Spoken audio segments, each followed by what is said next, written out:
The City of Bristol, providing beautiful parks, economic development, and a family-friendly community. Good evening. Welcome to the City Council meeting, September 13th. Please stand for the Pledge of Allegiance. Pledge allegiance to the flag of the United States of America and to the republic for which stands one nation, under God, indivisible, with liberty and justice for all. I stand corrected. This is a joint meeting. Please start from my far right. Introduce yourself. Mike Farini, Board of Finance. Derek Janczewski, Board of Finance. Ron Burns, Board of Finance. Orlando Kelfi, Board of Finance. Calvin Brown, City Council. Anthony D'Amato, City Council. Jody Zills-Gagnon, City Council. Dave Mills, City Council. Dave Perleski, City Council. Cheryl Tebow, Board of Finance. Mary Fortier, City Council. Jake Carrier, Board of Finance. Town Clerk Therese Pack. Assistant John LaBella. And Mayor Ken Cockey. Item number 1. Approval of minutes of the regular joint board meeting on August 10th, 2016. So moved. Second. Motion made and seconded. Discussion.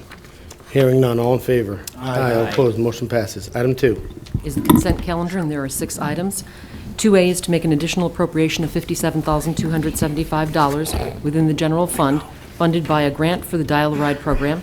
2B is to transfer $51,000 within the CDBG operating budget.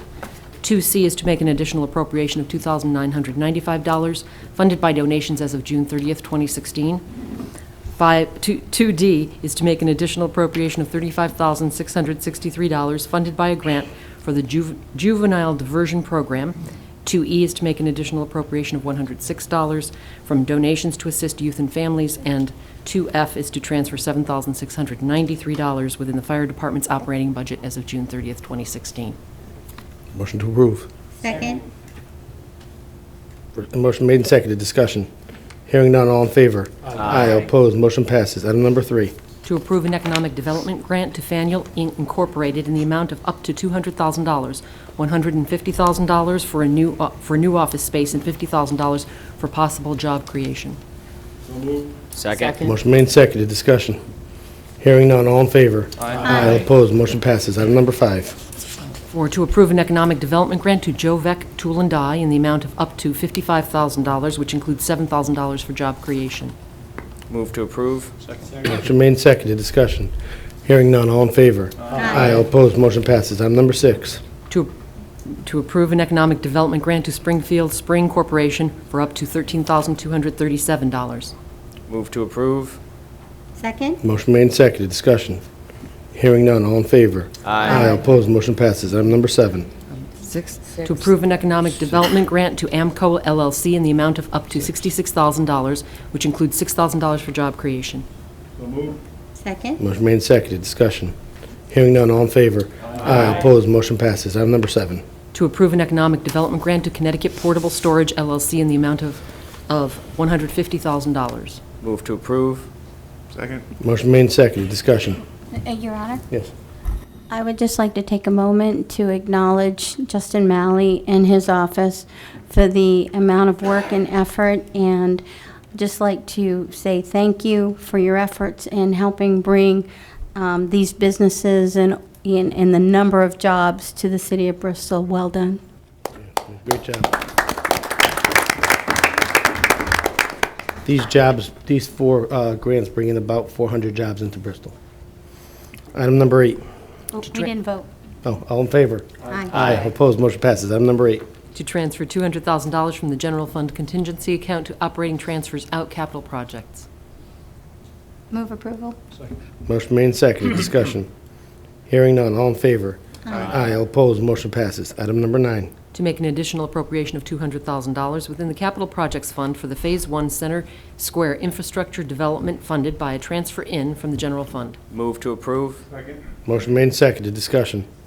Hearing none. All in favor? Aye. All opposed? Motion passes. Abstain. 1 abstention. Item number 10. To transfer $8,145 within the transfer station fund to close out fiscal year 2015-2016. So moved. Second. Motion made and seconded. Discussion. Hearing none. All in favor? Aye. All opposed? Motion passes. Item 11. To transfer $43,657 within the sewer operating and assessment fund to close out fiscal year 2015-2016. So moved. Motion made and seconded. Discussion. Hearing none. All in favor? Aye. All opposed? Motion passes. Item number 12. To make an additional appropriation of $2,486,925 within the general fund funded by the municipal grant and aid as of June 30th, 2016. Move it. Second. Motion made and seconded. Discussion. Hearing none. All in favor? Aye. All opposed? Motion passes. Item 13. To approve transfers totaling $1,332,376 within the general fund to close out fiscal year 2015-2016. Move approval. Motion made and seconded. Discussion. Hearing none. All in favor? Aye. All opposed? Motion passes. Item 14. It's the monthly revenue and expense report presentation by the Controller. Good evening, joint board members, Mayor. Just a few items to talk about briefly. I reviewed the general fund budget, both revenues and expenditures, and we're meeting expectations on both sides. The level of expenditures is appropriate for this time of year, and we're meeting our expectations with revenues. They're right in line, which is a positive thing, so I really don't have any anomalies to talk about in the budget. A couple of issues to bring you up to date. You were probably aware that the business manager for the Board of Education resigned last month. I offered, and through a conversation with several members of the Board of Education, to any services that I can provide is to help the city. They took me up on the offer, and I'm a part-time interim business manager for them. I'll be filling in several hours a week.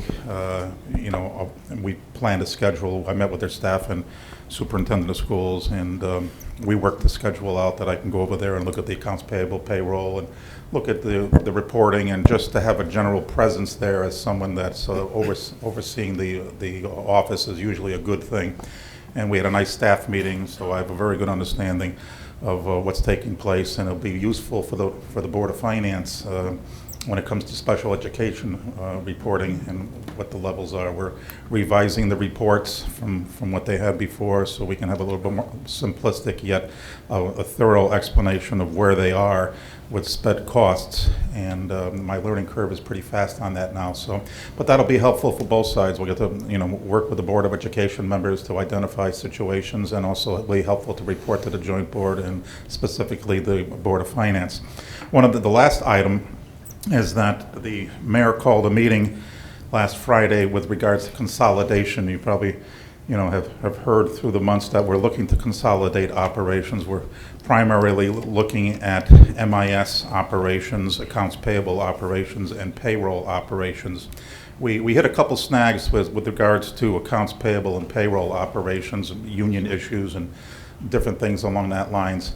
But Chris Wilson is here, chair of the Board of Finance, and he can probably go into a little bit of detail of what was the outcome of that meeting. We're looking to consolidate, and also there's a plan in place, and they've agreed to it, and Chris can bring you up to date.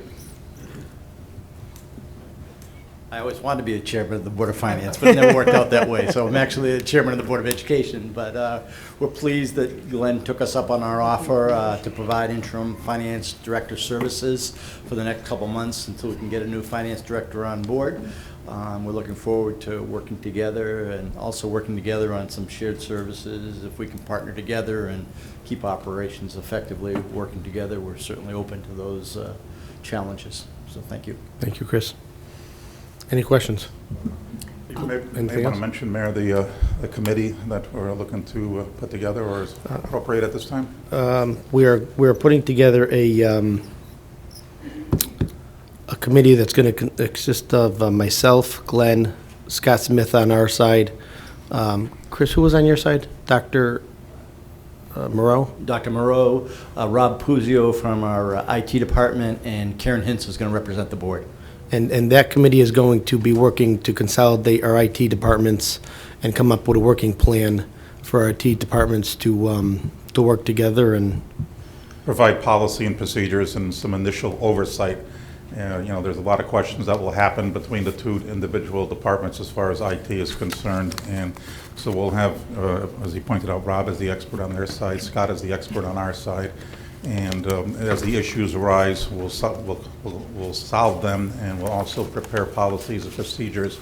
So going forward, if there's ever any replacements in people, there's a book to turn to that says, here's how you do that. So we're moving forward. But again, on the payroll and accounts payable, the mayor has asked Sam Galloway on the Board of Ed and Diane Ferguson to work on some of the issues that we have there with the unions, and I would foresee that turning around in a relatively short period of time, probably by the start of next fiscal year. So we had some great meetings with the Board of Ed. I don't know, it was 15 of us in a room. Yeah. And it was we all very got good along. meetings. Yeah, because they weren't asking for money. Yeah. Any discussion? I do have a question for Glenn.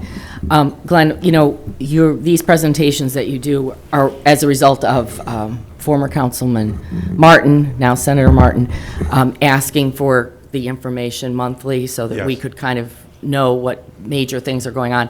And I wanted to make a request for next month and monthly going forward that you provide us with outside attorney bills. I'm looking for transparency here, and I'm looking to see what departments are spending money on outside attorneys and for what matters.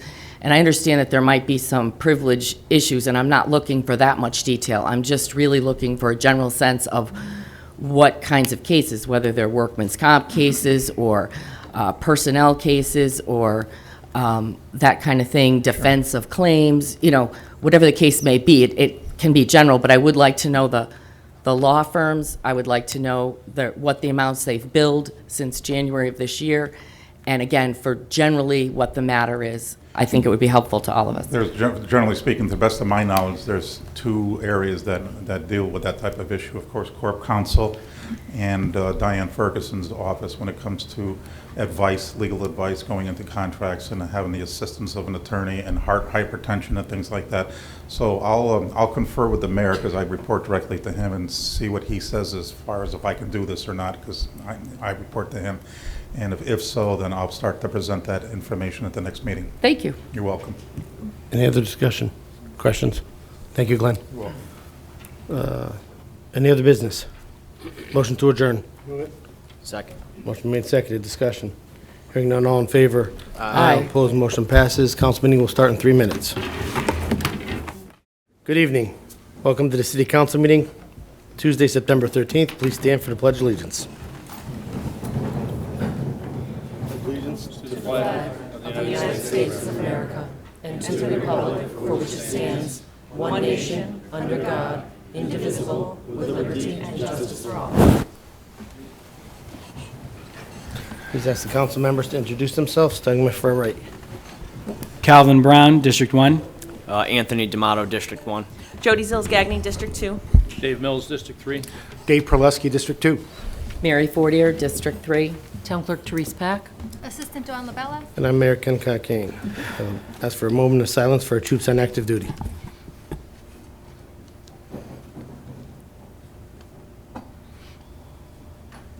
Thank you. Item number 2. Approval of minutes of the regular City Council meeting on August 10th, 2016, and the special City Council meetings on August 3rd, 2016, and August 29th, 2016. So moved. Second. Motion made and seconded. Discussion. Hearing none. All in favor? Aye. Aye. Opposed. Motion passes. Item number 3, public participation. Mel Pelletier.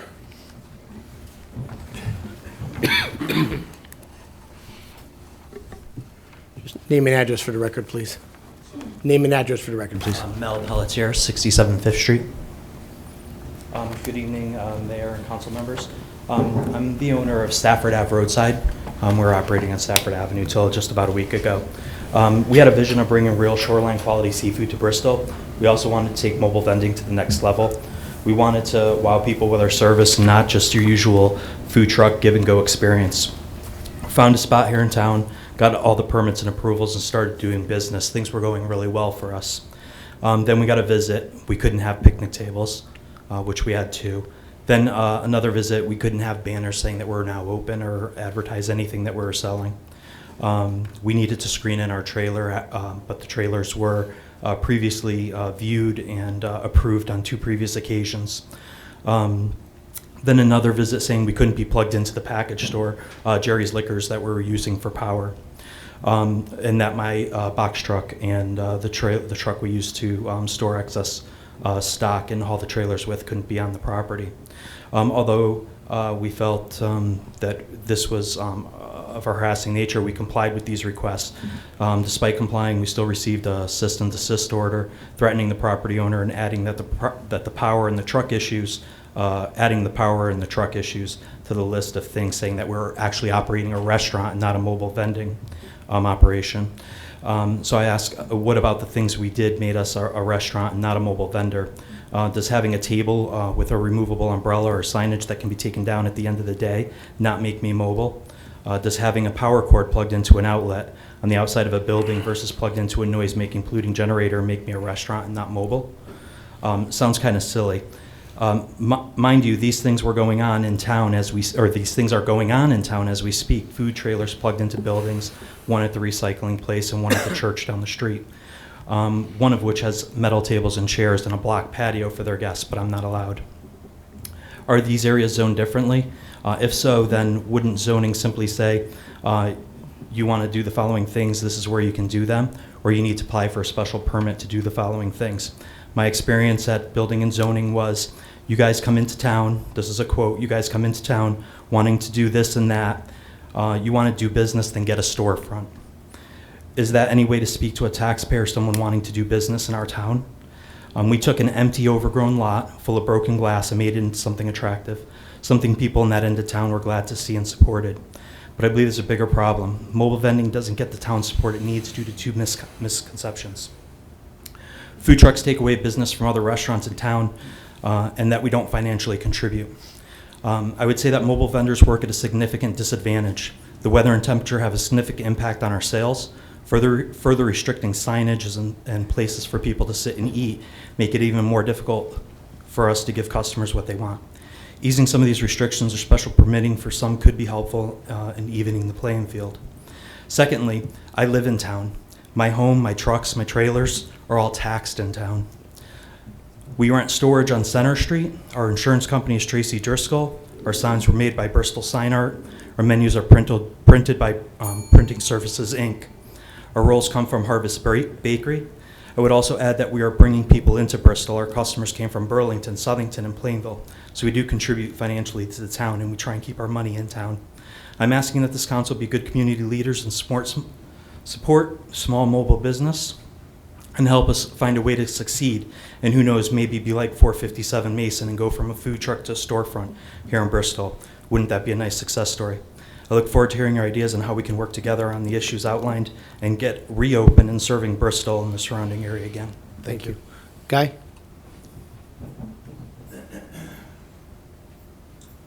Mr. Pelletier's account is completely false. He and his wife were advised when they first came into the building department that it was not allowed to set up a trailer unless it was mobile. Mobile means that you remove it from the site every night. It doesn't mean that you set it up and attach a permanent electrical cord to a building. He came in and requested a service drop from the street, which it was denied. The other two restaurants that he complained about, that he mentioned, have also been served cease and desist orders, so we found out that they have not been removing their trailers from the site. A lot of times we don't know if they're removing them unless someone tells us, because we're not here at night. His was blatant. They set up two trailers that you would use at a fair to sell fried dough, had a box truck there that did not move, set up tables and chairs after we told them it wasn't allowed. So he could have appealed that order to the ZBA to begin with, gone and had his case heard at the ZBA, and then changed the ordinance if he wanted to. You don't go and do it after you're told not to. We're enforcing an ordinance that's been in the books for at least the 15 years that I've been here. And I've been enforcing this ordinance. The reason is, the intent of the zoning board was that if you wanted a small restaurant, you would go get a storefront. If you had a trailer and it was a mobile vendor, you would set up in a commercial parking lot and then leave at the day's end, then set up again the next day. It wasn't meant to have tables and chairs and awnings and all kinds of stuff like that. That's blight. If that's what you want, then pass an ordinance to allow it. But the zoning commission's intent was that they move every night. You don't set up in a parking lot. You're not being fair to the Texas Cafe and all the other little small restaurants who have to go get building permits, have to put in a handicap bathroom, have to have a handicap ramp to get in the store. You're just going to get a trailer and set up permanently? It's not allowed. So and we handled him professionally right to the end, but they blatantly disobeyed the orders several times. Thank you. Councilman Plesky, do you want to look at this under the ordinance and perhaps talk with our city planner, Bob Flanagan, zoning enforcement, our chief building official, and take a look at this through ordinance? Is that your wish, just for us to look at it? It is. We will do that. All right, thank you. Your Honor? Yes. May I ask Mr. Moran a question through the chair? Mr. Moran, if a food vendor had outdoor seating, but they collapsed it or took it with them at the end of the day, would that be allowable under the ordinance as it's written now? The ordinance isn't clear to that.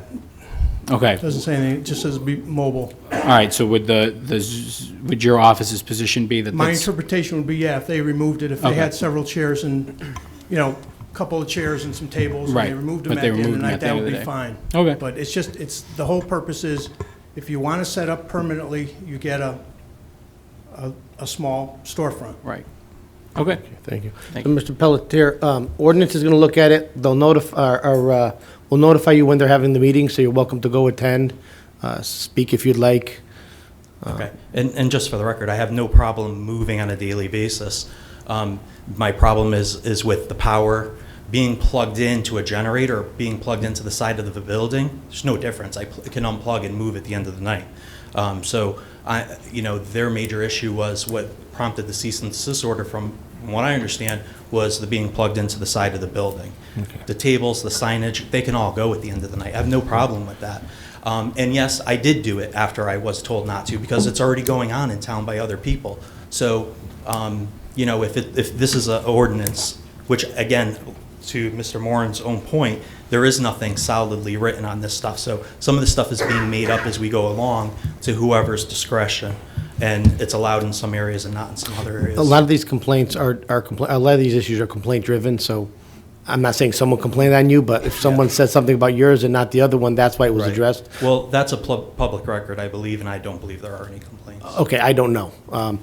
But ordinance is going to look at, Councilman Plesky is the chair of the ordinance, and they will address it, and someone will notify you when the meeting is. Okay, thank you, All right, Mr. Mayor. thank you. Have a good afternoon, good night. Tom Lapito? Lapito.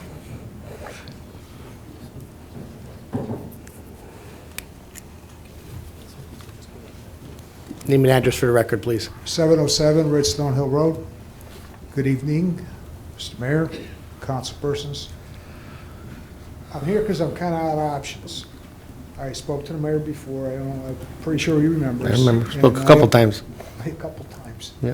My concern is Redstone Hill Road and the safety on the street. We've been here about 40 years, my wife and I, children since have gone, and it's a big difference. Town has changed. 35 miles an hour for 9/10 of a mile from Food Bag to the end of the road is a hefty speed, and it's not that on the way down, I can tell you. With trucks, my wife the other day, she saw in an hour, 2 hours, 11 different companies, Louis Pyle, the contractor from New Britain coming through, big trucks. Impossible to stop. Jake brakes going down the hill, noise pollution. It's like you take your life in your hands crossing the street. The other day, I told the mayor about an incident with a couple of boys I was watching cross the street, 10, 11 years old. And they weren't looking. Well, I never did when I was 10 or 11. And right across they go, car stops, just misses one. The other boy's not paying attention. I yell, he looks at me, he stops, the car stops. It's like there's not much shoulder, there's no sidewalks. The sidewalks are down toward the end, toward Food Bag. There's a couple of stretches of sidewalk. Not that I want sidewalks. Just something else I'm going to have to take care of. But the speed, recently they put the rumble strips down the center of the road. And I hope that helps for distracted drivers, and I hope it helps for the people that are gonna have, look into that sun. This time of the year, it's brutal. It's east-west. You're looking right in the sun when you're driving. It's awful. But I'm looking for your help. The police board, I met with the police board, met with the police. They wrote a report, February 25th. I received a copy of it. It's 3 pages. I wish I thought of it. I could have got it to you, but the number, if you're interested, is 157185. That's the police, the report number. I take issue with some of the findings in the report. Of course, these are the experts, but when I have to get my mail, or I have to bring my garbage in and out, and I have to look over my shoulder and it's close, I don't feel safe. Can I ask you, I don't have it in front of me, when was that report done? I want to say a year ago? Oh, yeah, no, 2015, sorry, February. So 2 years ago. 2 years So what ago. we'll do is, I mean, the chief's here, we'll ask the PD Traffic Division to take another look at the road. Yeah, that would be good. They're the- because That's all I'm looking for. I'm looking Yeah. for, I'm really looking for the truck traffic. If there's any way, and I understand it's complicated, looking through the report, but they are our roads, I thought. And I thought we had some control over it. But to read this report, it appears that you have to jump through so many hurdles with the state to do it. It's not my business. I don't know. All I'm concerned about is my safety. And, I mean, forget about people parking on the street. You can't park there in front of your own home. I mean, you can't. Yeah. And people have work done on their... It's bad. I know it's not your backyard. I've walked down that It's street, mine. I've walked down that street, and it wasn't fun to walk, so I know what you're talking about. But our police department, our traffic division will look at it once again, and we'll invite you to the meeting when we talk about it, if you'd like. I would like... Okay, And I'll make sure you get it. Mayor, I do have a question for Mr. Tom, Lapino. yeah. Tom, and I think I may have spoken to your wife in the past, and I do appreciate it because I understand that it has gotten busier there, and we've got complaints from other neighbors as well on, and I can't even think of the name of the street, but other streets in that area for people cutting from 72 through that way instead of going down Pine Street all the way to the light. And I'm just wondering what you see on a regular basis for traffic to our recycling facilities. Well, what I'm seeing is what I believe are the Manafort trucks. And I believe they're coming from New Britain, but I'm not sure. The brown trucks, the big brown CMP or CPM. And, yeah, which, you know, I know it's a shortcut. I drove truck. I know it's an easier way, but you have West Queen Street, which comes from Route 10, from Southington up. You've got Pine Street that goes up, and you got Route 72. Then you have Birch, and you have Emmett to cut across, if you want to make a shortcut on it. I don't see the need, and I'm surprised Plainville hasn't shut down some of the traffic on their Redstone Road, because it's just, it can be ugly. It's a residential neighborhood, and It we is. have other streets that are, to me, the commercial main roads that those trucks should be on. That's I what don't I- know what we can do about it, but I'm just looking to see if you think that that's a significant part of the problem. It is, thank you for clarifying that, yeah. Conventa has sent out a letter to their haulers asking not to use that road, and we'll ask them to do it again. They did, and they stopped for a while, or We'll slowed down, and they're right. Have them follow up with another letter. Okay? Your Honor, one more thing. I got a complaint on that same road, but the wires in the heat of the day. We had a wire that was hooked on a Manafort truck that was pulled down and pulled off a transformer, I believe. Oh, right Up a little across from farther. Paul. Yeah, Yeah, Guthros, right yeah. from Paul, right, Yeah, Paul called, yeah, right. yeah. So, I mean, there are problems there, and, you know, we have notified the police And and the other road is people. getting beat very badly. I mean, there's divots all the way through. Right. Yeah. So, Yeah, obviously, thank if we can look at it, that would be Yeah. good. That's great. Thank you. Thank Have a you. good night. Leonard Lamoth, where are you?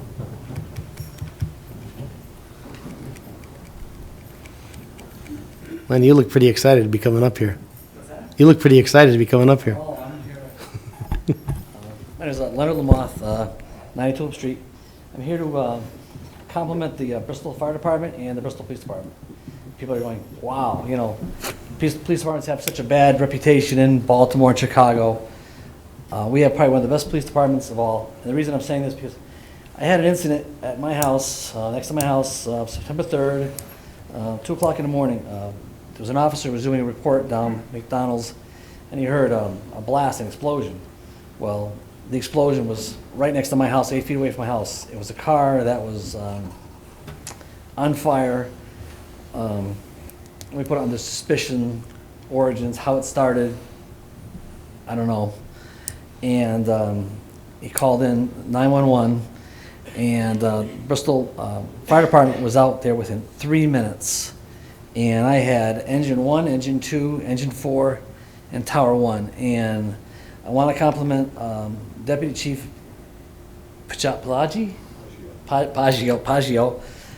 for his control of the fire. The firemen and the police department worked it was like a ballet. It was choreographed. The fire department knew what to do. The fire department knew what to do. The police department blocked the streets off. They hooked up, and the fire department saved my house from burning to the ground. Another minute or two later, it would have gone through my insulation. I have like a foil backing on my insulation. It melted the siding off my house. It melted my storm windows, roof. It got as high as my second floor. And they managed to take care of my house and the burning car at the same time. During this episode, the deputy chief thought it looked a little funny, suspicious, that's all I'm going to say. And they called in the Fire Marshal Grimaldi. He came in probably 2:45 in the morning. He was down on his hands and knees scratching around, see what he could find with this car. And then they called in Detective Sassu and Detective Warner, and they cordoned off the area. They said it was considered a crime scene. So I just want to compliment our fire department and our police department. There's probably no better department in the city, and I sleep better at night knowing that they're out there while I'm sleeping in bed, protecting the city and the property. And I also like to thank Pete Duval and Dan Holliday, because during this fire, when the explosions, I was still in bed, and they came and banged on my door and got me out of bed in my pajamas, barefoot, at 20 after 2 in the morning. It was about 45 degrees. The only thing that was warm was the fire. So I just like to compliment them, because I was a city employee for 20 years. I know it's not easy to get compliments from people, but all city employees work as hard as they can, do what they can do to make city a better thing. And I like to compliment Mayor Cocaine, because he heard about it, and he came down just to make sure that everything in the neighborhood was fine, the neighbors were fine. We needed anything, he said, the city's, any resources like he could provide to me to help me were available. So I like to say that. And I have one other thing I'd like to just get off the topic just for a second.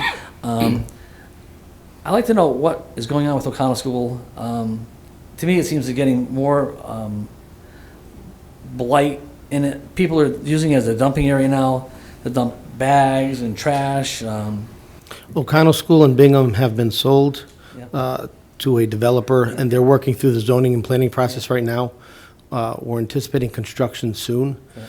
But if there's garbage back there that we need to know about, let us know, and we'll address it. It's right up by the old gymnasium on the backside, and there's huge potholes, and it'd be nice if they could take that and block off Barn Street or do something to it, because right now it's getting to be a traffic for... We'll check on whatever garbage is back there, but there should be construction starting soon, and that'll take care of that issue. So, all right, so I just want to thank you and Thank the you. city for their Thanks for help. coming. All right, thank you. Good night. Deb, sure. Good evening. Thank you for your time. Deb Short, 6 Pilgrim Road. My comments are for the council regarding the statements that were given as a result of your executive session.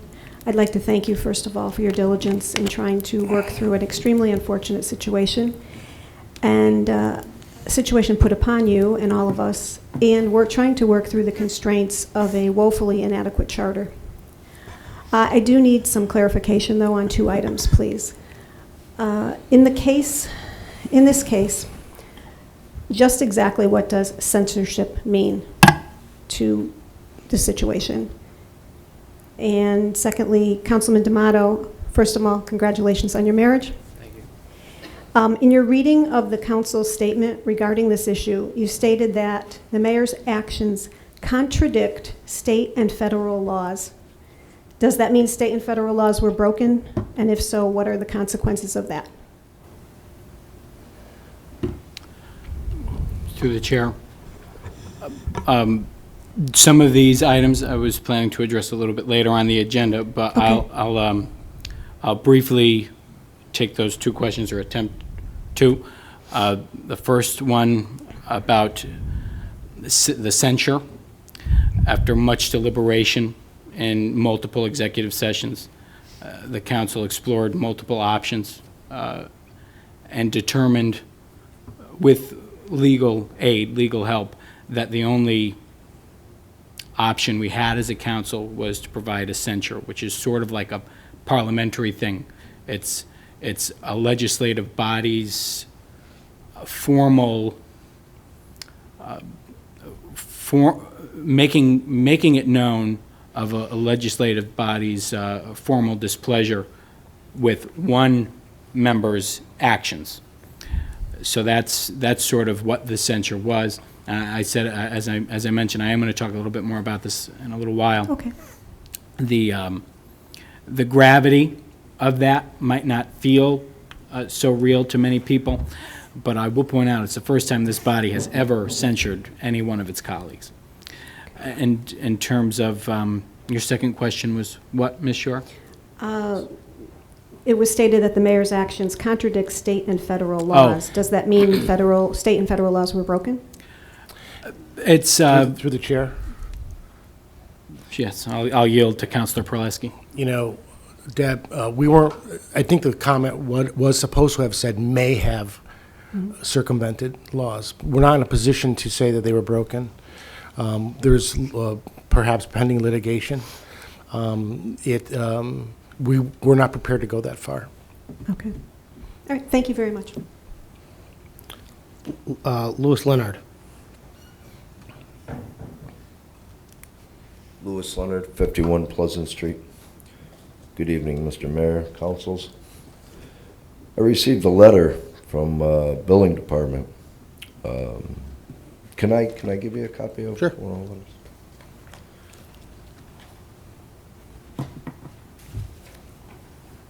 Is this a copy from Iggy?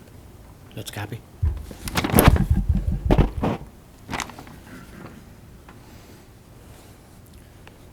Says here, dear Mr. Leonard, a complaint has been filed in my office regarding your property. An inspection revealed that you have had more than 2 tag sales this year, which is not allowed.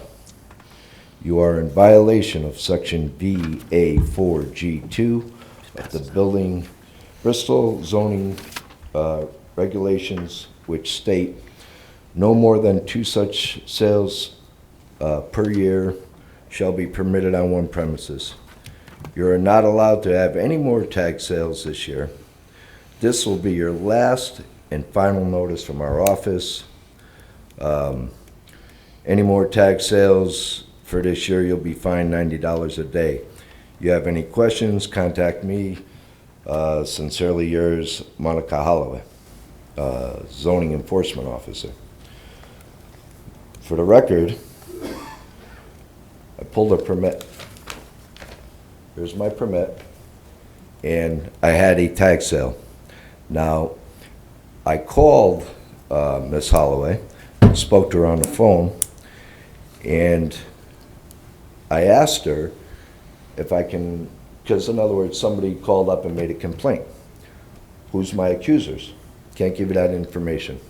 Okay, I get it. You don't want World War III. Okay.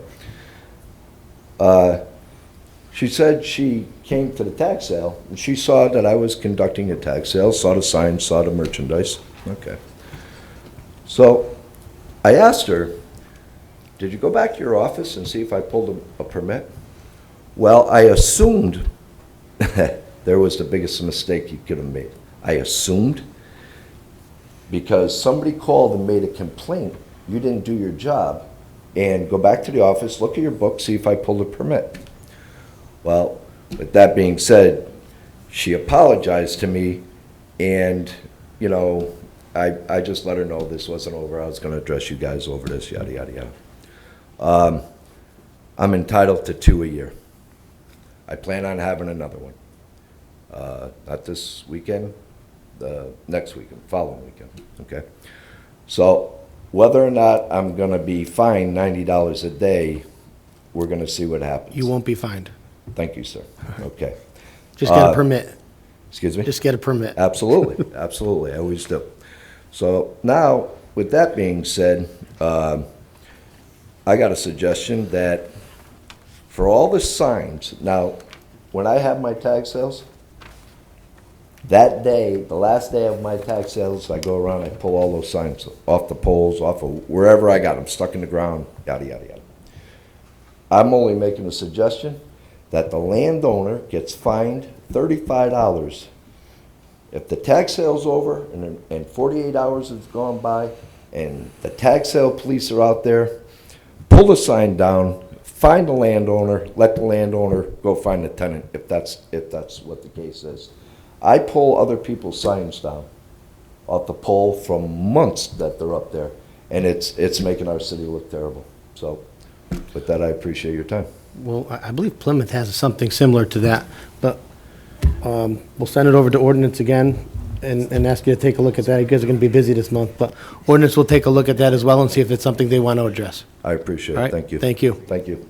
Mr. Mayor, just if I may, in addition to that, there are, you know, if everyone drives around town or walks around town, there are a lot of signs that people put up on poles that is graffiti, litter, blight, whatever you want, and I agree with you 100% that's something that should be done. I see we buy houses all over the place. There's things that are signs that are there for weeks on end, so I agree that we should take a look at that and try to take care of it. I mean, I think in all fairness, I mean, and it is fair as long as there is a fair warning out there to all the landowners, and I'm one of them, okay? Listen, Mr. Landlord or Mr. Property Owner, you're gonna be fined $35. Now, you wanna, because your tenant had a tag sale, you wanna go after your tenant, that's your problem. But the landowner of that address, like my house, it'll say on a sign 51 Pleasant Street, then I should be fined if my signs are up on, you know, and it's fair. $35 is more than reasonable. Because if we're paying somebody to go around checking to see whether or not I pulled a permit, at least let's get them paid. Thank you. Fair enough. Thank you. Thank you for the suggestion. Sean Ruist.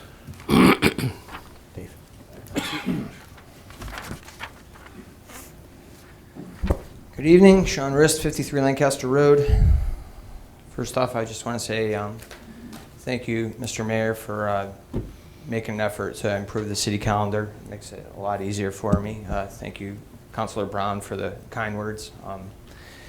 And it's not just a few people that are helping me. As a matter of fact, Tom Doyle Jr. is doing almost as much recording as I am, so he deserves some. He needs a raise. Yeah, that's right. Pay that man. Also, well, let's just cut to it. The reason why I'm here is because of some previous remarks that were made in regards to, I believe it was Councilman Pileski had said that we want to make sure that we're doing things right here in the city, and we should ask for legal advice regarding our charter on certain items. So at the last month's joint board meeting, there were some comments made by, I believe, John Smith, who said that if we're going to have a referendum, that somebody's going to have to get some signatures or something. So I looked up the city charter right after section 49 that says you can speak at any board or commission meeting is section 50, initiative, and something else that I'm not really interested in. No, it says in here, special meetings of the electors for the purpose of voting on any proper question, yada yada, may be called at any time by the mayor of the city or the city council, and shall be called whenever electors, the number of 10% of the electors who were entitled to vote at the last general city election shall petition that such a meeting be called. So I'm looking for clarification. Referendum. I heard we can't do it because of our charter. Then I heard we can do it. Then I heard we can do it if we get signatures. As I understand it, the council and mayor could call a referendum, but it's non-binding. But I'll leave that to my corporation counsel. Is that correct? That's correct. So we can call it to go on anything to go on referendum, but it would be a non-binding vote. I believe if you got the signatures, if they got the signatures, is that a binding vote? Mayor, there are actually two different questions, two different issues. One is referendum, which is action by the public on activity that you guys have done or taken up or not taken up or whatever the grievance might be. The second is initiative, which is what Sean was just referring to. Initiative is the public starting up their own legislative proposal without the activity of the council or the mayor or anybody else. You know, I don't want to dream up an idea, but you know, they you know, are free to begin to petition for something, get the requisite number of signatures, and that's the way in which they would get onto the ballot. And of course, the second piece of that charter provision says that if you receive that petition and you think that it's worthy, you can certainly put it on the ballot by voting yourselves and get it on there without having to go through that whole process. Thank you. Does that help? Yes, but it also, I'm not sure, somewhere in this paragraph, I believe it says, any proper question. So does that mean if somebody was going to draft this piece of paper, could somebody make a determination as to whether or not the question is a proper question? How do we determine that? Would that be the right way to do it? The way it has been done in the past is someone, if someone is attempting to make sure that it's done really correctly, they probably would do a draft of it. They might very well go see either the town clerk or probably our office, say this is the proposal we want to put forward. We're not exactly in the business of representing the public in that activity, but I think our practice has been to try to be of assistance. The problem with us not doing it is somebody begins the process of running around and getting their signatures on a question that wouldn't be properly certified, and that's the reference I was making to trying to get some advice in advance. I think if somebody was looking to draft a question, it might be prudent for them to go and seek some legal advice on how to properly pose a question. I realize that's an expense that may not be something that someone might want to incur, but if it's an item that they feel that dearly about and that strongly about, might be an appropriate way to ensure that the question is going to be valid when they submit their signatures. Can I ask a further question of Attorney Krawicki? Only based on months and months of listening to Sean, and I'm assuming, I'm not speaking for Sean, I would assume that he is thinking about big ticket financial items. And because our charter addresses the finance board and the council's approval of projects and funding things and spending money, what's your opinion, generally speaking, about a financial item being on a referendum or initiative? I'd like the opportunity to research that a little bit and get back to you. Okay. Without trying to give you a knee-jerk reaction. Okay. I'm just suggesting that I think it may be because our finance board is such a strong entity that's why. It's not that we couldn't bring it there, but it's definitely non-binding because they're the only ones that can deal with those issues. So it's actually other sections of the charter that may be preventing. That's just, again, I am a lawyer, but that's not a legal opinion, so don't anyone hold me to it, but that's my thought. Being the outspoken person that I am, I hear lots of things in Bristol. Some only has a grain of truth to it, some is very true, but I heard that when the schools were going to close, there was a petition that was going around to block the closure of the schools and the building of the new schools, so that would involve a financial item as well. And I know a lot of signatures were gathered, but some of them got tallied, and I'm not sure. I'm not sure. Clarity on the rest of the story. Okay, so I guess that's it for now. Thank you. Thank you. And that's all I have for public participation. Announcements, starting my far left.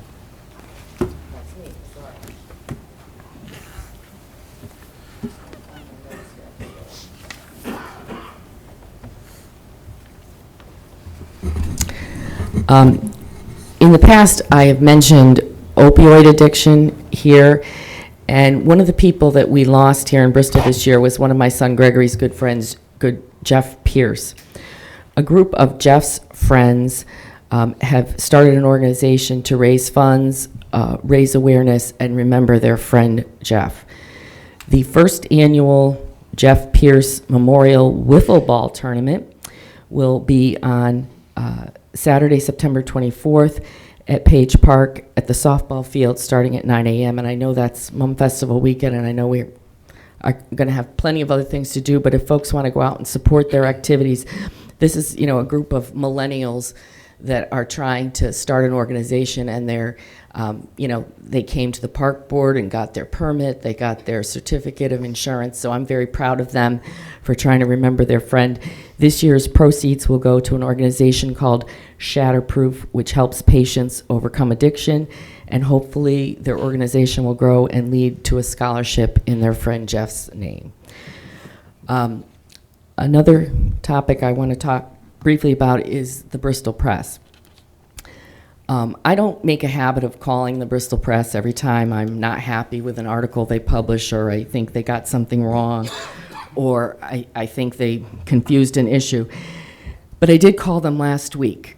I spoke to both the publisher and an editor.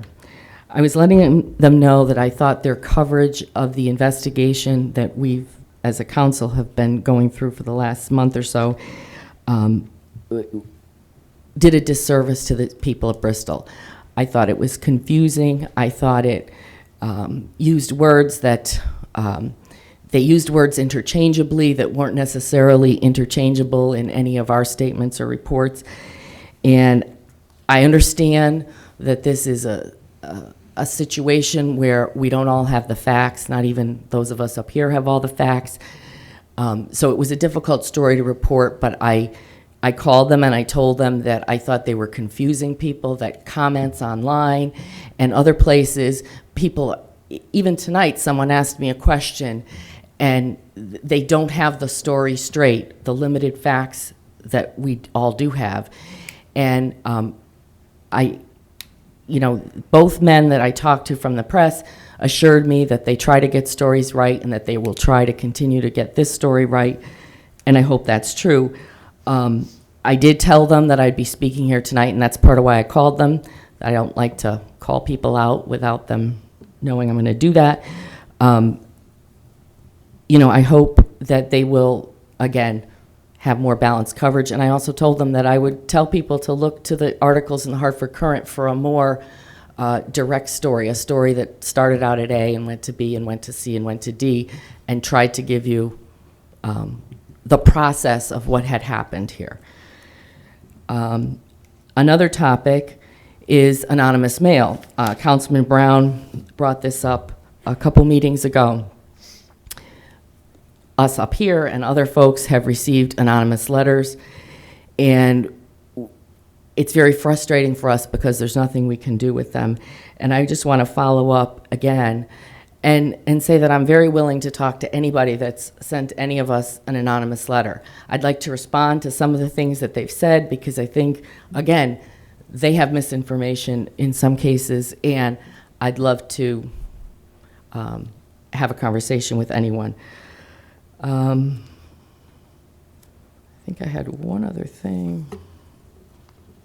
Oh, one other thing, the Public Works meeting this month has been canceled for folks that pay attention to meeting schedules. I think it is posted that we're not having a Public Works meeting this month.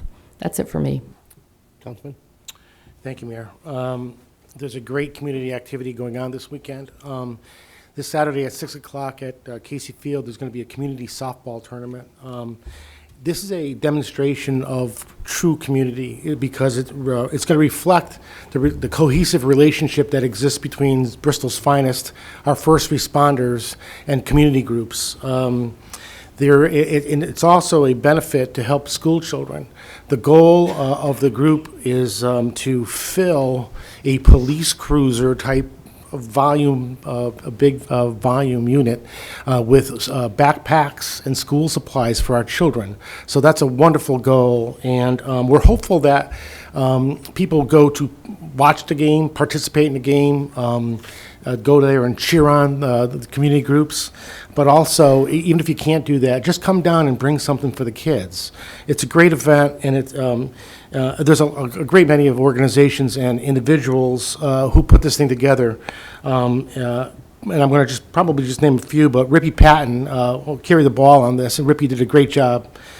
Chief Gould, Chief Kolakowski, Sean Lennon, Jim Pelletier, John Robisky, I hope I got that name correctly, the various community groups, the NAACP, the Bristol chapter, are all participating in this excellent event, so hopefully you can go down there and support them.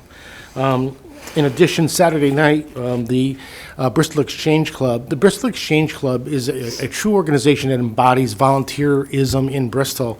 They're celebrating their 75th anniversary with a dinner at the Doubletree. They're honoring another good civic leader, Susan Sadecki, who's the Chief Professional Officer of the Main Street Community Organization. So I want to congratulate them on all their successes. And many of us know, Mayor, you know, that the Exchange Club really stepped up this year and made sure that the Mum Festival exists, survives, and is going to be a very big success. So we thank them and congratulate them. That's it. Thank you, Councilman. Yes, I've got a few announcements. Some of you have seen this hanging around town. It's mum season, okay? And it's been expanded. And the first item on here was the Craig Morton and Scott Stevens concert, which was absolutely fabulous at Muzzy Field. It was a tremendous concert that was well attended.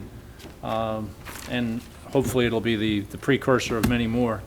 And this past weekend, Dave's been talking about flipping burgers at the Dozninski. Is that it? Dojinki. We're going to make you Polish. Dojinki. Dojinki. Polish festival. The Polish festival, okay.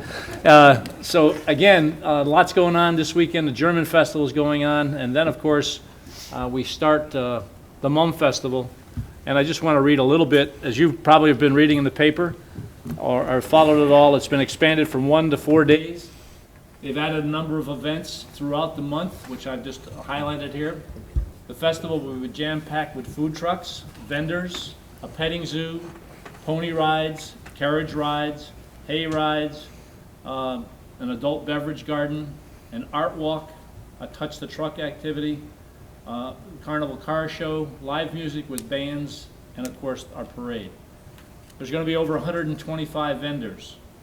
The festival runs from September 22nd through the 24th and 25th, which is the 25th is the parade. And this year's marshal, I believe, is going to be Jonathan, correct? The Husky dog. The Husky dog, okay? So folks have put in a tremendous amount of work. They've really have saved this event. I know Mark Waloriziak and his crew have done a tremendous job of going out there. And if you'd like more information, you can go to the Bristol Mum Festival Facebook page or go to the Bristol All Heart page also. And they'll list all the activities and all the things that are going on. So again, I commend all the people that have put their heart and soul into it. They've got a large group of volunteers that have spent hours and hours and hours of work to make this whole thing come off the way that they'd like to. So it's all going to be at the Muzzy Field, I'm sorry, at the Boulevard Field, part of Mellon Street and part of the Boulevard. It's all going to be confined to that one area, so it's going to be a tremendous thing. And again, I commend Andy Adams and Mark and all the other people that were involved. Hometown Hero, thank you, Tim. Okay, that is also going to be, let's see, Hometown Hero Breakfast is going to be this coming Sunday the 25th. Thank you. Thank you, Tim. 8 to 11 at the Legion. I didn't want to read the whole thing, but it's nice to have someone in the crowd that can give me some assistance. Who it is. So. Tell them who it is. Oh, who is it? Oh, Tim Gamash? Gee. No, I don't think so. Okay. Oh, the Hometown Hero? Dave Peplock. I'm sorry? David Peplock. Dave Peplock. Okay, great. So again, lots of activities. Please go to the website and check it out. That's all I have. Thank you. Councilwoman? Yes, a few. Just to add to what Dave just said, there's also going to be the Miss Mom Pageant back this year. After a few years off, there's going to be Mini Miss Mom, Junior Miss Mom, and regular Miss Mom. That's going to be on Friday the 23rd at 7 p.m. at Bristol Central High School. There's also going to be, after the Mum Festival is over, the Bristol Stomp at the Polish American Club on Saturday the 1st from 8 to 11 p.m. And finally, I'd like to say congratulations to Councilman Anthony D'Amato, who married State Representative Kara Pavlock this weekend. So congratulations on many years ahead for you.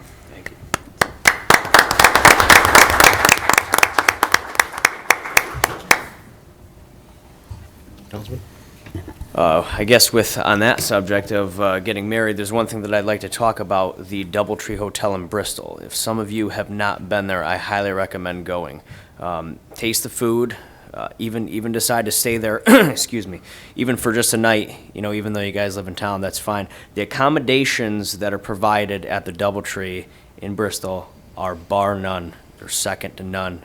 We were able to have a great time, but I was just so impressed with, the luxuries that were available in the city of Bristol. They really elevated the city. They really did a great job, and they represent the city very well. And I'm very proud to have had that event in the city and able to find a place that could provide what we were looking for. And the Doubletree by Hilton does that, and I'm very happy that they're here, and hopefully they continue to do as well as they have. The only other thing I want to mention was Councilwoman Fortier brought up anonymous mail. I understand that we're all elected officials up here. Our address is fair game to send. I invite you to send me anything. It is my business to look into something or to do something about, if I get a phone call or something sent to me. But please sign your name. By not signing your name, you're not helping anyone, and you're really not helping me. There's nothing that I can do. So what gets signed by someone is my business. What isn't. So just keep that in mind, because there's nothing that I can do. And I also appreciate being named in a letter of something that I would or would not do. So I'd like to say that the person in the letter, you don't know me, okay? So you don't know me. So if you'd like to discuss a situation with me, I'd be more than happy to do that because that's my job. Thanks. Councilman? Yes, a few items. Of course, I want to second Councilwoman Gagne's congratulations to Mr. D'Amato on his wedding. And I also want to second the comments of my colleagues about the importance of coming out to the Mum Festival, the weekend, and the parade. We're all itching for something positive to celebrate, and this is the perfect time and opportunity for us all to come together and do that. So I look forward to seeing you. Also, this month and next month, I'll remind you again, it's recently announced that the Chamber, the Central Connecticut Chambers of Commerce, will be hosting the legislative debate this year on Monday, October 17th, with doors opening at 5:30 p.m. Right now, the debate is scheduled to actually take place from 6 p.m. to 9 p.m. You'll get a chance to see Mr. Michael Nicastro debate Senator Henry Morton. You'll get a chance to see Ms. Laura Bartok debate Representative Kara Pavlock. You'll get a chance to see Ms. Crystal Myers debate Representative Whit Betts. And you'll get a chance to see Mr. Peter Del Mastro debate Mr. Chris Ziogas. And I won't get into the politics of that. My point is only to say it's in Bristol's best interest to send the strongest delegation possible to represent us in Hartford. So please, please make sure you educate yourself on the candidates and cast your vote this upcoming November. You'll get a chance to educate yourself a little further if you attend the debate on October 17th, with doors opening at 5:30 p.m. It will be taking place at St. Paul Catholic High School on Stafford Avenue here in Bristol. October 17th at St. Paul Catholic High School. Also, I would be remiss if I didn't do the best I could to try and clear up some of the misconceptions and misinformation floating out there in regards to this council's recent activity and deliberations about a report, an investigative report conducted on the mayor in relation to city employees. I'm referencing for the moment the article entitled "Bristol Mayor Censured by Council After Investigation into Relationship posted first on the Bristol Press website on September 6th, 2016. So please bear with me. And I'm quoting from the article. The City Council unanimously voted after a 2.5-hour executive session to censure Mayor Ken Cockayne after a reported inappropriate relationship with a city staff member. Wrong. The report that we reviewed detailed allegations of retaliation conducted by the mayor toward a city employee. It was not about anybody's relationships. And I want to make something very clear, although it's uncomfortable to say this in a public forum. Unfortunately, I'm left with no choice, which is very frustrating for me. But I want the public to understand in no uncertain terms that this council did not spend upwards of 8 to 10 hours in that room talking with one another about anybody's personal relationships or anybody's sex life. That's not what this investigation was about. That's not what the Rose report was about. I'm not holding up the Rose report, I'm holding up the summary that hopefully everybody's gotten a chance to see. And it's not what the Rose report was about. So, any attempts to turn this discussion toward, well, what happens between two consenting adults is none of anybody's business, or what happened with a personal relationship 8 years ago is nobody's business. That is not what we're discussing here. Any attempt to try and make it seem like that's what we're discussing here is an intellectually disingenuous attempt to mislead you from the facts. Do not be fooled. And I will continue.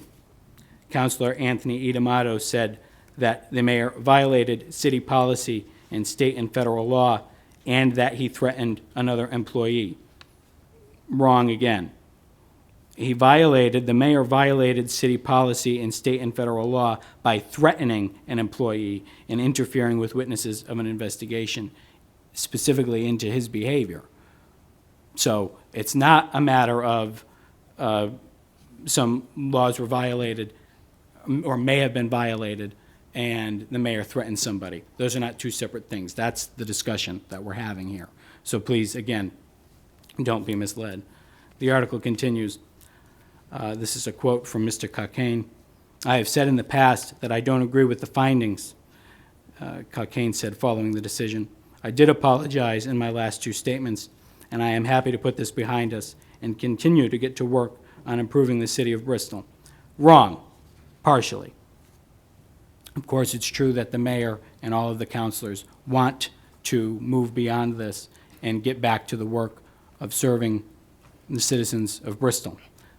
But as much as we have a desire to do that, that does not undo the actions that have occurred, and that does not make the very serious allegations leveled against the mayor go away, unfortunately. The apologies Mr. Cockayne is referencing from after our first executive session, and also the email apology that was made public first by Bristol Edition and then republished by the Bristol Press.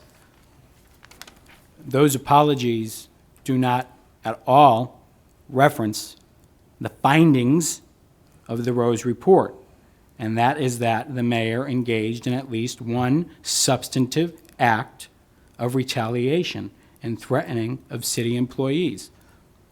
That, ladies and gentlemen, is the behavior that this council unanimously takes umbrage with. That is the behavior, ladies and gentlemen, that caused this council to unanimously censure the mayor, Cockayne.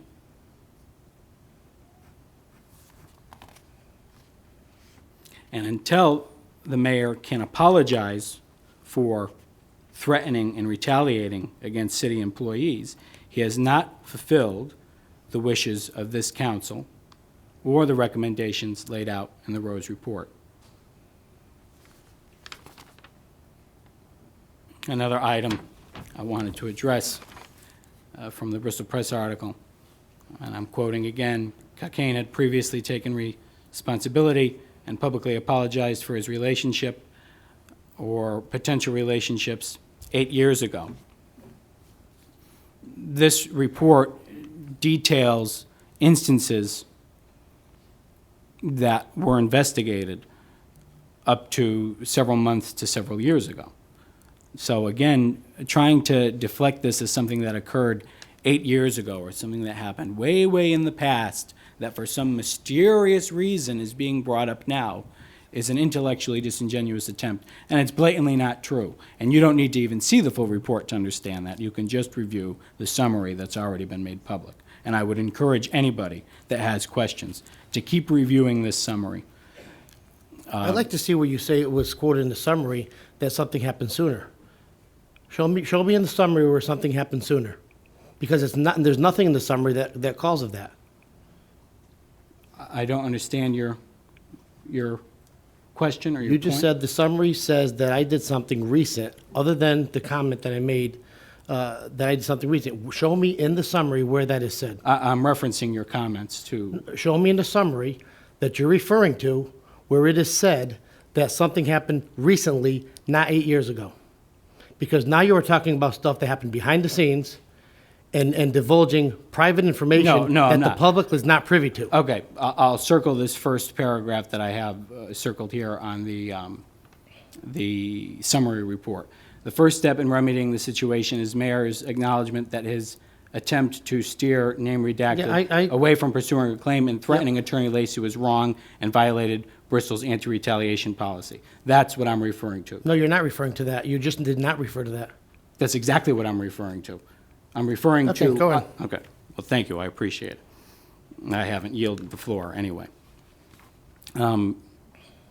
Also, the mayor made reference in this article written by the Bristol Press that he had perhaps heard arguing coming from the executive session room. And I just want to make it clear to the public that as much as perhaps this council has seemed like it was arguing in the past, or it seemed like we weren't agreeing on something, or even that there might have been animosity among us, I can tell you from being in those sessions that we were not arguing with one another at all. I will agree with you on that because I never made that statement to the press. I will agree with you on that one. All right, fine. We were all working together to try and sort through the details that were before us and come up with the best course of action. Now, Ms. Schur earlier tonight asked some questions that spoke to that, and I already mentioned it earlier, but to anybody in the public that's feeling like they are frustrated because they can't view the whole Rose report, I apologize. I could certainly sympathize with that frustration, but as of right now, nobody on this council can release that report. Also,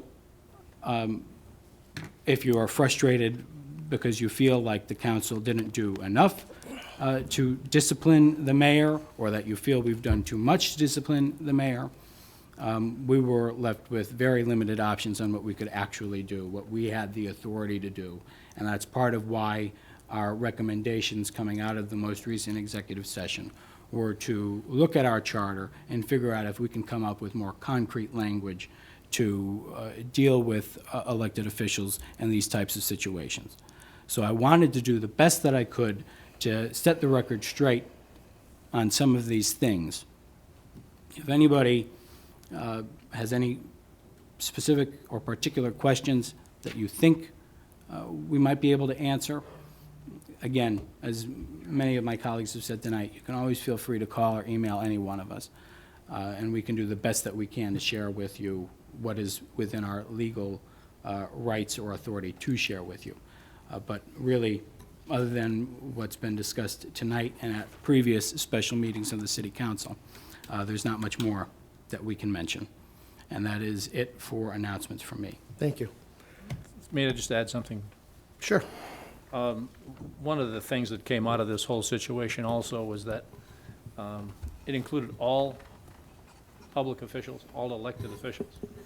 So if any of us were involved in anything, there's nothing in the charter that covers our actions. So we wanted to make sure that anything that was taken up covers all elected officials. I just wanted to make sure that that was added. Calvin, I know we discussed that quite extensively. absolutely. So, thank you. So I wasn't planning on addressing this, but I guess now you have forced me to. I find it interesting that I am asked to apologize for something that basically did not happen. I read Attorney Lacey's statement, and that statement is not factually true. Now, it's a he said, she said thing. I know that. There's no witnesses in there.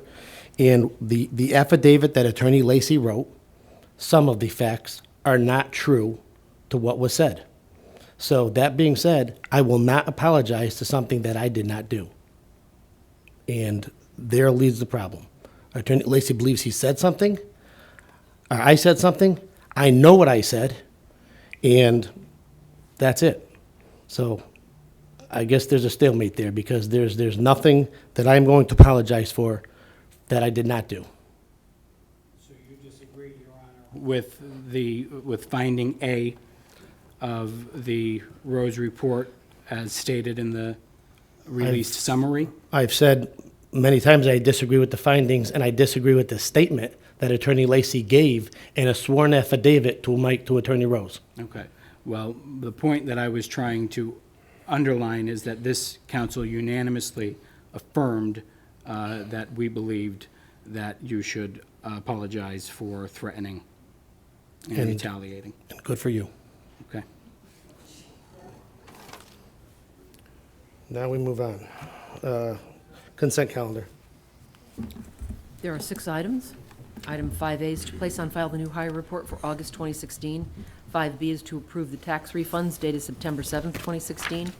5C is to approve the tax assessment freeze application for MGM Investment Company, LLC, Tammy and Craig Crows, the owner of 159 Concord Street, Bristol, for the rehabilitation of a blighted property with the restoration of a single-family structure per Bristol Code of Ordinances, Section 5-57. 5D is to amend Contract 2C16-23 9C, painting with Roberge Painting Company, Incorporated, for an additional amount of $10,465, and to authorize the mayor or acting mayor to execute the amendment. 5E is to authorize the Bristol Central High School Maroon and White Committee to use the likeness of the city seal on a Bristol version of Monopoly as a fundraiser to help students in need. And item 5F is to authorize Mayor Kenneth B. Cockane, or acting mayor, to sign any and all land use applications and permits necessary for construction of parking lot improvements at the Public Works Facility on 95 Vincent P. Kelly Road. A motion to approve. So moved. Second. Motion made and seconded. Discussion. Hearing none. All in favor? Aye. All opposed. Motion passes. Item 6, committee reports, starting right far left. The only one I have is the Cemetery Committee.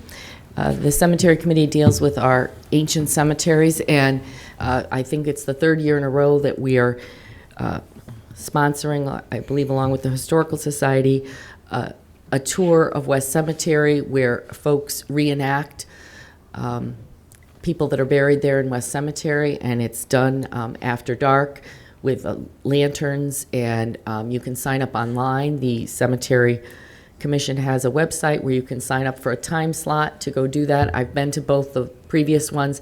They're really lots of fun, especially if you're into history and finding out something about some of our ancestors.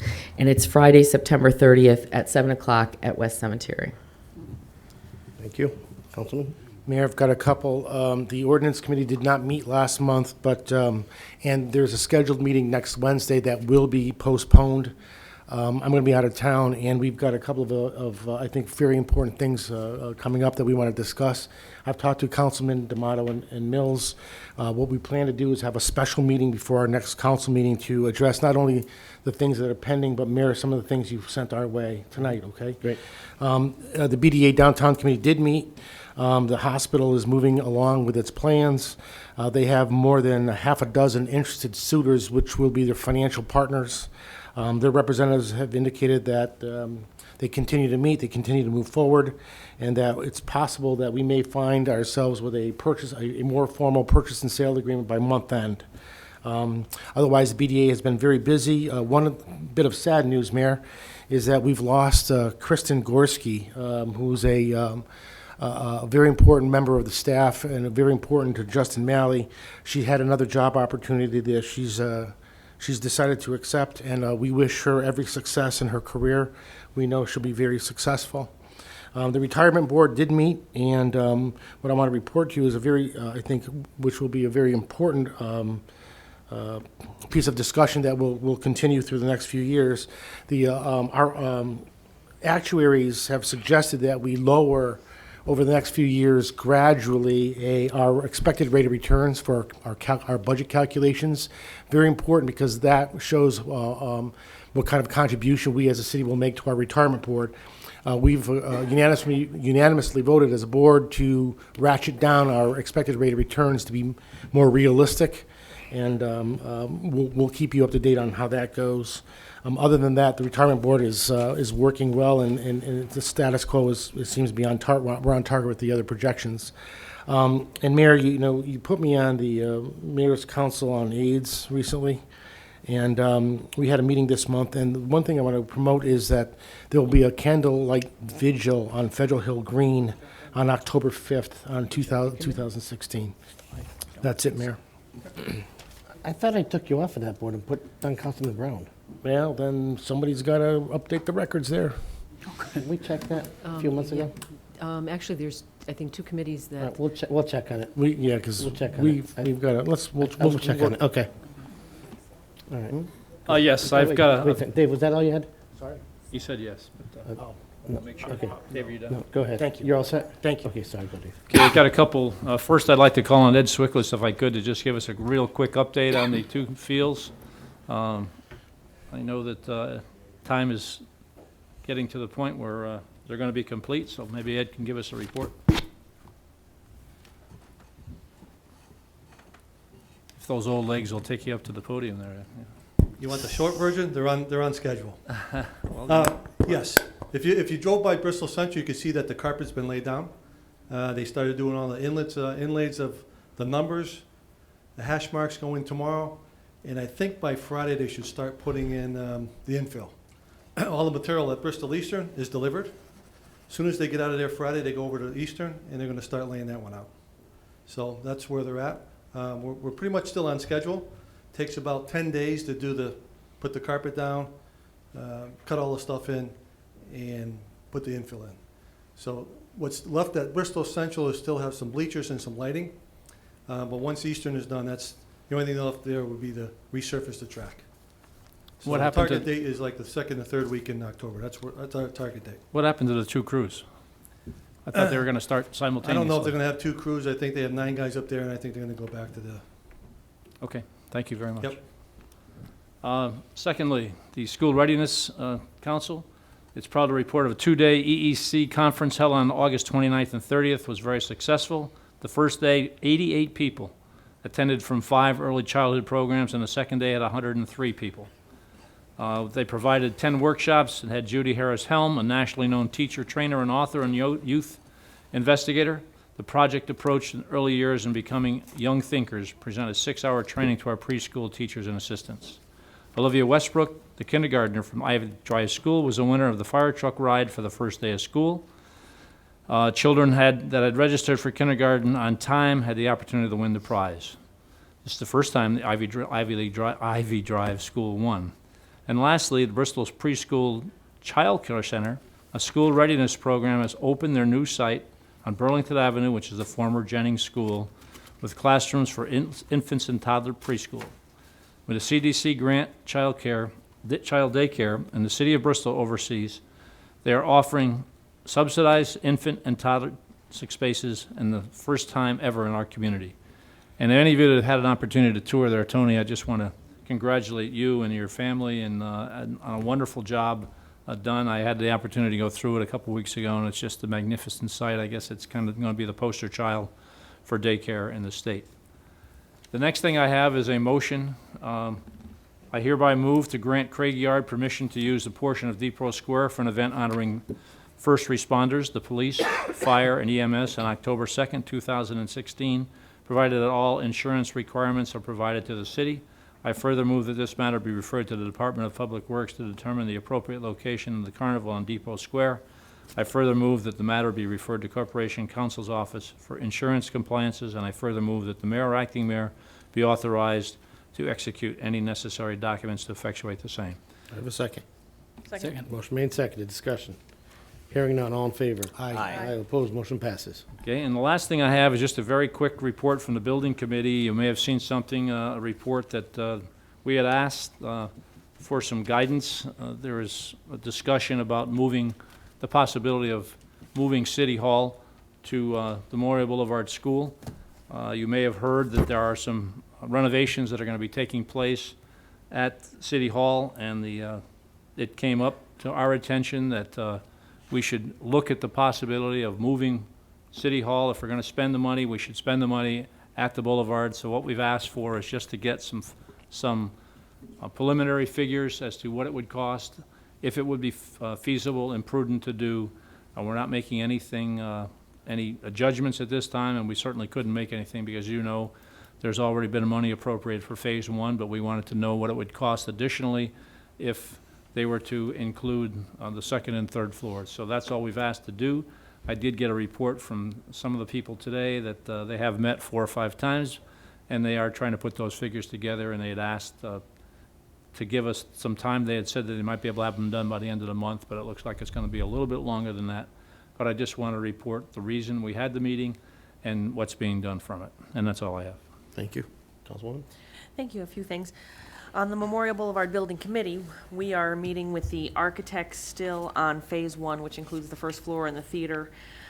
The architect understands that we have requested the theater to be between 750 and 800 seats, and now we have to make sure there's enough parking spaces for all of that. So that is the issue we're working on now. When that part of it is solved, we can give the architect their final orders and then get some solid numbers from the construction manager. So at this point, we still don't know any kind of solid numbers for Memorial Boulevard, but we are plugging along. And for the park board, the fall youth program registration is open and classes start next week. And there is a back-to-school family movie night this coming Friday at Muzzy Field starting at 6:30. It is The Jungle Book. And prior to the show, there is a special guest, the Animal Embassy Bringing Life to Education. Councilman? Your Honor, no specific committee report for this month due to some cancellations that we had, but I'd like to make a couple comments. The first off with Councilman Mills about jetting the school with regard to the Bristol Preschool. The facility is absolutely beautiful. I'm sure at some point Bristol Preschool will have their own tour for people to come take a look at that. But the facility that was constructed for Bristol Preschool is going to be used as a poster child for the state, and it is second to none. So again, it's another accomplishment that the city of Bristol has achieved, and we're again paving the way and setting a standard for other municipalities in the state. So I'm very proud to have worked on that project, and very proud to have worked with Marilyn and Shirley at Bristol Preschool. And they have a great facility, and it was fun to see last week the parents bring their students to meet their teachers, their preschool teachers, for the first time. So that was great. Other than that, no report. We got motions. That was going to be my next question, is when you want to read. No. You want me to do all of them? Yeah. Okay. Please. Okay, I'm going to bring quite a few motions to the floor. The first, I hereby move the City of Bristol enter into a judgment by stipulation in the matter of Gloria Dei Evangelical Lutheran Church Incorporated versus the Widows, Heirs, I think Assigns. that may be part of the executive, after the executive session? You want to wait for that? Not on this. We're not going to executive on this one. Or later, I'm Oh, sorry, that's- it's later, that's item yes, later in the 15? meeting, 15. It's later in the meeting. All right, so You want me to hold on. save that? Yeah, hold on. All right. Read the salary ones, please. So we'll read what came out of the salary committee, and there's 1, 2, 3, 4, 5, 6 motions here. The first, the salary committee unanimously recommends to City Council to approve creation of a part-time, non-benefited, non-bargaining, grant-funded position of project coordinator and experimental educator group facilitator in youth and community services at $25 to $27 per hour, and to refer to the Board of Finance for informational purposes. Second. Motion made and seconded. Discussion. Hearing none. All in favor? Aye. All opposed? Motion passes. Item motion 2. The Salary Committee unanimously recommends to City Council to approve a 2.5% salary increase to Pine Lake Challenge Course and Adventure Program part-time and seasonal positions in youth and community services effective January 2nd, 2017, and to refer to the Board of Finance for informational purposes. Second. Motion made and seconded. Discussion. Hearing none, all in favor? Aye. All opposed, motion passes. Next. The Salary Committee unanimously recommends to City Council to approve creation of a full-time, non-bargaining, grant-funded position of Project Coordinator and Group Facilitator in Youth and Community Services, $51,235 starting salary with annual increases in accordance with the grant and employee-only city-paid insurance coverage, and to refer to the Board of Finance for informational purposes. Second. Motion made, seconded, discussion. Hearing none, all in favor? Aye. All opposed, motion passes. The Salary Committee unanimously recommends to City Council to approve reclassification of the position of Administrative Assistant Library, non-bargaining salary level $21.91 per hour to $28.42 per hour to a bargaining unit position in Local 233, Code 7, 2118 per hour to 23.47 per hour, and refer to the Board of Finance for informational purposes. Second. Motion made, seconded, discussion. I do have some discussion through the chair. While I'm excited that this position is becoming a bargaining unit position, I don't know who holds the position now, and if they're at the top of their level, this is actually a decrease in pay. This is a vacancy, and that's why we're making a change now. Okay? Any other discussion? Hearing none, all in favor? Aye. All opposed, motion passes. Next motion. Okay, the Salary Committee unanimously recommends to City Council to approve an upgrade to the position of Development Grants Assistant in the Bristol Development Authority, BPSA Code 5, $45,686 to $58,731 a year, to an Economic Development Specialist position, BPSA Code 6, $50,230 to $64,576 per year, and to refer to the Board of Finance for funding. So moved. Second, rather. Motion made, seconded, discussion. Your Honor, I do have discussion on this one as well. If I could have some explanation of the change in duties. I understand, obviously, it's an upgrade, and I understand this is also a vacant position, but I'm concerned that the grant writing component here may get lost. In other words, I know we have a grant writer. I'm not trying to suggest that she's not doing her job, but I feel that grant writing is going to be an even more significant part of city business going forward as we face harder and harder budgets in the upcoming years. And I wouldn't want to be giving something up here in terms of having a grants assistant assisting our grants administrator. This was let me speak and then you could jump in. So you could miss what I missed. You could cover what I missed. I'm sure it's going to be a lot. This was a position we started, a new position we opened as we started doing economic development and really we found that Justin needed an assistant. So part of that job description was we included grants writer just in case. We found that we've tweaked this job duties and it did no grant writing, and we really need to focus more on economic development, which is where this position was spending all its time. Justin, jump in. That's very true, but I want to make sure you understand too is that the way we're going to write the description is leave the door open for when grant writing duties are required. This person will be, expected to do that.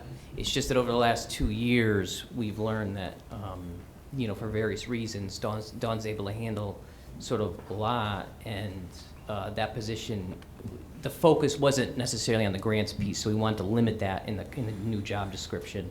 With that said, I was a grant writer for years here. It's very important to me, so when those, when grant writing is needed, this person will be called on to help. Okay. It's just less of a focus of the position. That's fine. Thank you. Any other discussion? Yeah, Mayor, thank you. I want for the general public to know that the Salary Committee gets these reclassifications and upgrades from time to time, and there's been discussion in that group that, me for one, would love to see all this done at the same time. It's very difficult for us, I feel it's very difficult for me to make a intelligent analysis of upgrades and classifications when they come in piecemeal. And that's something that I want everyone to know we have discussed. The personnel director says it's very difficult to do that way, but hopefully we could probably do something better than we're doing, because it's very difficult to make judgments, I think, when we get them all over the board. And I would just add. Any other discussion? add to further discussion on this motion, that I would second what Councilman Proleski is saying. And I do know that the BPSA local has asked for a job study that would evaluate all their positions in terms of how those positions relate to folks that do those jobs in other cities. Because, again, we've just talked about 2 positions that are vacant in the city of Bristol. In other words, we do lose people because other communities pay better for some of the jobs we do. And when we see upgrades for 1 or 2 positions, and I think this is the 11th one this year, it's hard to, see how it's okay to do a few positions at a time when this is a bargaining unit of 50 people and all of them are doing professional work and all of them should be compared to their colleagues in other communities to have their salaries adjusted accordingly. And, again, I'm not going to vote no for an adjustment upward for someone, but I think that I've said it numerous times, so I just have to say it again for the record that I don't think this is the way to do it. Any other discussion? Hearing none, all in favor? Aye. Opposed, motion passes. And the last motion. The Salary Committee unanimously recommends to City Council to approve creation of a full-time marketing and public relations specialist position in the Bristol Development Authority, BPSA Code 6, $50,230 to $64,576 per year, and to refer to the Board of Finance for funding. Second. Motion made second. Before we go to discussion, just let me say that this job, what we are creating, comes about by the city taking over the marketing from the chamber, which was a joint effort that we started, and it's really blossomed into something great. And we felt it's time to bring it in-house, and this just goes to show the commitment on marketing in the city of Bristol, and marketing not only what's happening in the city of Bristol, but to others around us to come to the city of Bristol, and this just shows the commitment. With that, I'll say any discussion? Yes, Your Honor, I have discussion. I agree with everything you said about the commitment to the marketing position. However, I really feel it's important to pay the person what they're worth, and I honestly believe that this position should be $72,000 to $75,000 as an upward number on this. I think it's critical that we attract someone that's can do the job and do the job that is necessary to do. And having been involved with this project for 5 years, I know that what it entails, the time commitment that it entails, the number of contacts that have to be made, the work that's been done behind the scenes to create a portal, et cetera, are all things that need to be taken into consideration. And I really honestly feel that the council should suggest or should delegate or should require that this position be go back to the salary committee, and that the upward motion of this, or the upward echelon of this, I know that it's a BPSA position, but I think it needs to be at a much higher rate. I'll say, and Dave, you could jump in if you want after I do, but the salary committee discussed this position at length. We didn't take this lightly. We felt strongly, according to our contracts and what the job is going to be, that this would be a good starting salary. And like we've done with other positions, once it's going, if we feel that it's requires something else, we could always look at it and come back here and do what both council people don't want, which is adjust the salary. But we feel we could get someone very qualified for this salary, and we felt and we voted unanimously that this is where we should have it. And Councilman Plesky, you have anything you want to add to that? Yeah, I think part of Councilman Mills's discussion is because he's disappointed. This month we've lost 2 young people who are good employees, and I think we got to look into why. When I asked the personnel director at the salary committee how we got the range, and she said, really, it's really an educated guess. I don't mean, those are my words, not hers, but it was like an educated approximation. Guess is probably the wrong word. And I think we got to do some work there, Mayor. Well, I'll say one of the positions, where's the second position? We only lost one. Oh, Kristen left. Kristen Oh, Gorski. Kristen is one. The other one was a Oh, other job. we're losing good employees. Kristen is a great employee. Yeah. I'm very sad to see her go. But that being said, you can't stop someone for going after a job that she has an opportunity of a lifetime. And it's a great career move for her. I wish her the best of luck. Do I wish we could have kept her? Absolutely not.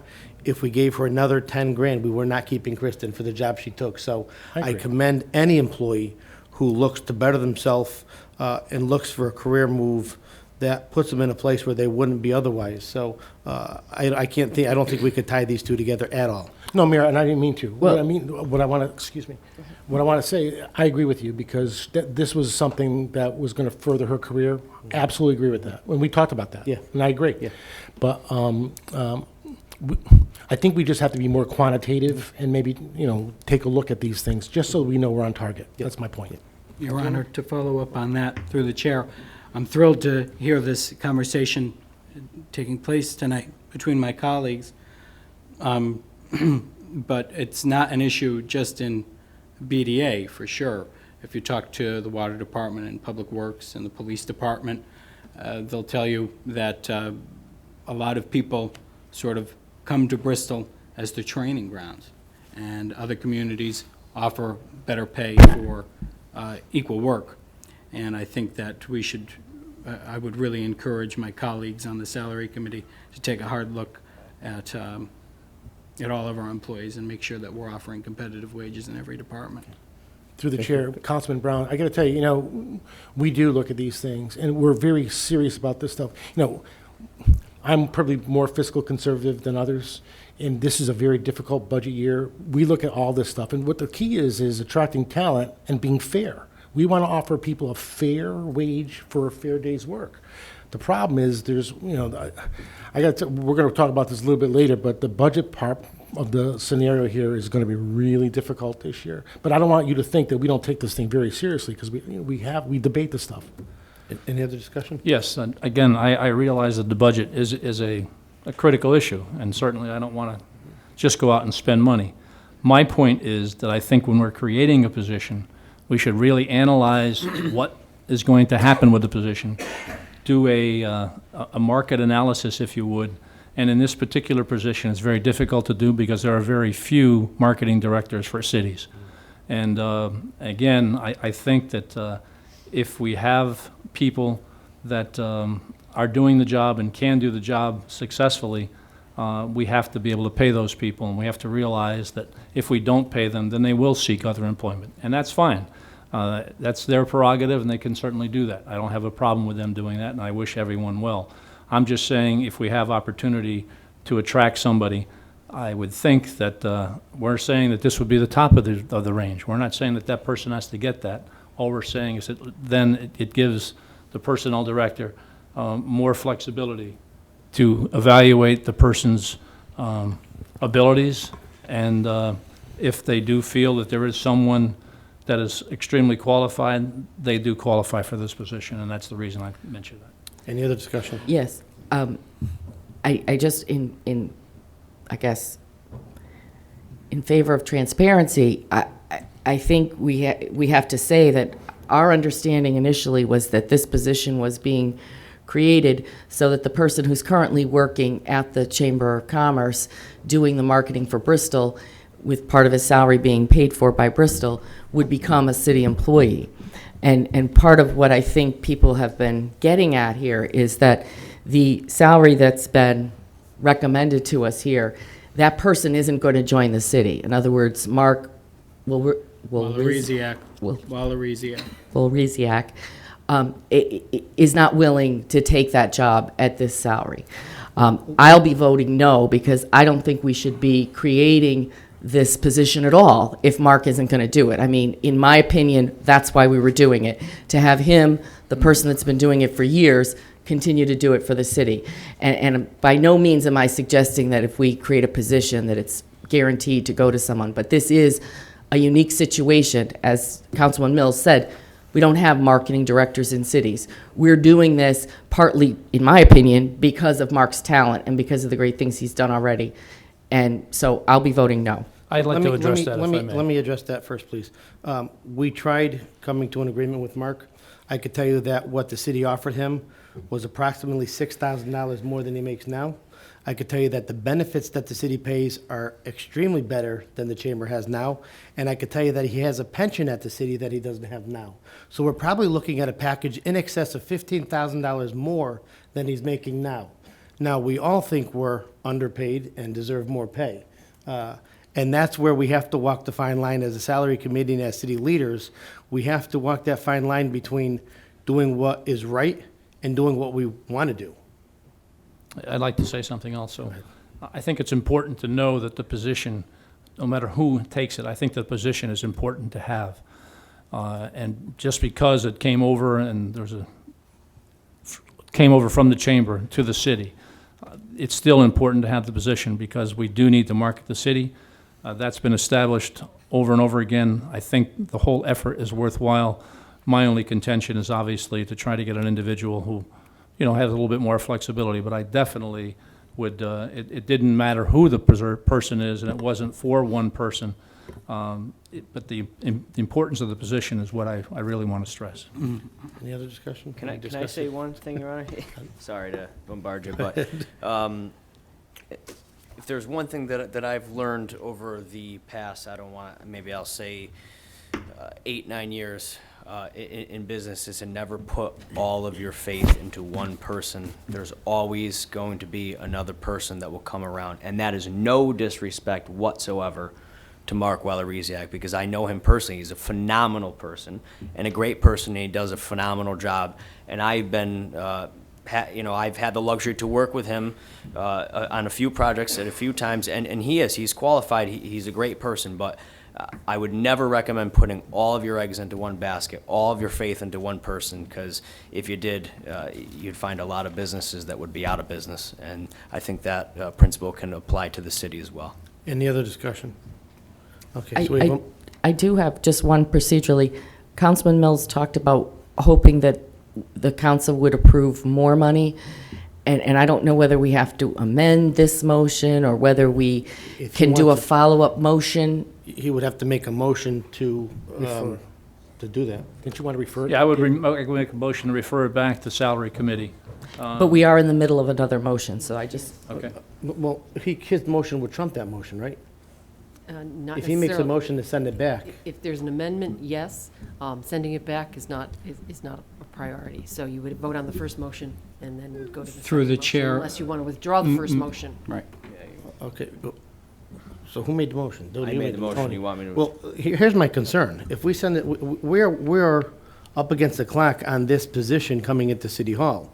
We have an extension with the chamber through September, I believe. Is that right? Through September. And we will never make, as it is now, we're probably going to be close hiring someone by that date. So pushing this back to salary and waiting for another council meeting, we're probably looking at November, if not December, for this position. So now what do we do in 2 months that it's sitting there? I could tell you, I, for one, will not support sending it back to salary, and if it gets to salary, I will not support an increase. I can't speak for my other two colleagues on salary, but I think we also have to look at the timeline that we're up against a wall. So, I mean, if you want to amend the motion, well, who makes he can amend the motion, right? Dave could? Anyone can amend the motion, yes. I'd like to amend the motion. Before you do it, then we vote on the amendment first. And then you Okay. vote on the motion. Okay, go ahead, Dave. I'd like to amend the motion to have the top of the salary range be $75,000. I'll second for discussion purposes. Motion made and seconded. Do we, I'm gonna ask Diane, do we need a classification here, don't we, for the contract? Level?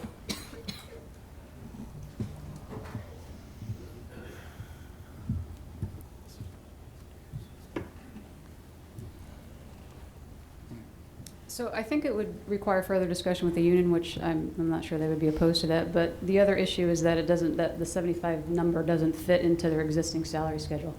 So we'd have to have further discussion about that. Does he have to be a member of the union? Or Well, does the person have to be a member of the union? Well, I think we decided placing the bargaining unit. The rest of the entire department is in that bargaining unit. It just made Right. sense for us. You didn't Just place answer it- my question. Do they Does have it to be a member of the No, union? it does not have to be. Okay. But we've already discussed it with the union. I think it would be probably bad faith to go back on that at this point. I agree. Is there a salary range somewhere in the 70s that you could illuminate us and tell us what that one is? Well, the next step up is salary level 7, and it's 55,226 to 71,013. And this was the And- level 6. Yeah, another point just to mention, if if I may, is that when we discussed the upgrade of the other vacant position and this creation of this position, I think it was, I don't want to speak for Justin, but I think it was our collective opinion that these two jobs, the economic development job as well as this marketing job, were somewhat equal in responsibilities. And so that's why we had them both slotted at the code 6, salary level 6. Ms. Ferguson? Yes. Would you repeat exactly what you just said? Which two positions had similar? The position that that you just upgraded. Right. Which was the economic development specialist and this position. Okay. That we Okay, thought thank it you. was appropriate to have them at the same pay level. Thank you.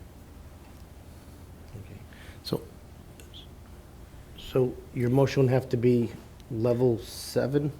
What'd you say? Can I ask, what is level 8? Level 8 is 60,724 to 78,087. 78,087? Mm-hmm. Yes. Ms. Ferguson, what are other comparable jobs in that level? Can you, I know that might be a difficult question, I don't want to set you up, but. 8 for 8? Yeah. 7. What are we comparing them to? 8. No, yeah, 8 what's in an 8? 8 is an environmental engineer, it's a deputy assessor, assistant superintendents at water, it looks like. They're not comparable to this job.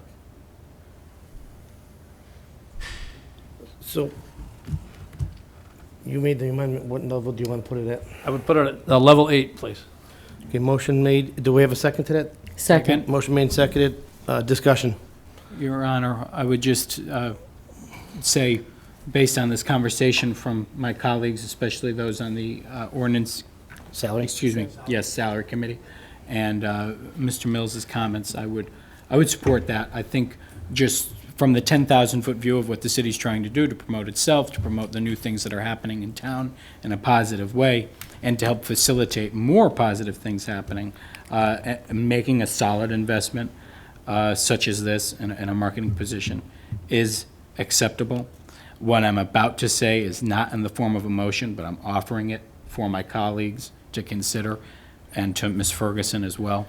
If one might anticipate that this could cause a problem with the union, I do. perhaps we could make this amendment to the motion to say pending approval from the applicable union. Is that a possibility, or is that procedurally incorrect? I think we're going to have a snowball effect. We've discussed this position with the union. Mhm. They were aware it was going to salary committee. There was no opposition about the salary. I think they were comfortable with both positions being at this salary. We've talked about internal equity and market studies, and I do think that to put this position higher up in a code 7 or a code 8 opens a little bit of a Pandora's box within the bargaining unit and other positions, as we've talked about, who want to be looked at even within the structure of the BDA and within the structure of the bargaining unit, that I think to elevate this position to that code 8, I believe is problematic at this time. That's my opinion. I will say that I believe that that's going to be an unhealthy working relationship, not only in BDA, but in City Hall. And we are going to go backwards in our marketing efforts because there's going to be nothing but resentment. Mr. Mayor, if I can, I would not approve moving it to position 8, and I am in favor of leaving it at level 6 for 2 reasons. First, the salary committee already looked at it and looked at all of these numbers, and that's what they unanimously voted on. And second, because this is a new position, I would rather hire somebody and see where it goes. If the person gets into the position and we realize they're doing more work than that salary calls for, then we can revisit it at that time. But because it's new, I'd rather start off at the lower salary, at least to begin with, and just to see where it goes. Any other discussion? Yes. Again, I had, my suggestion was a range. It can start at the low range, and again, if you're saying you can't do this, you can't go to a low range to a higher range, you're stuck in one. Well, there is a range. I understand that. That range can't be changed. Not without bargaining. Can it be? It's a salary schedule.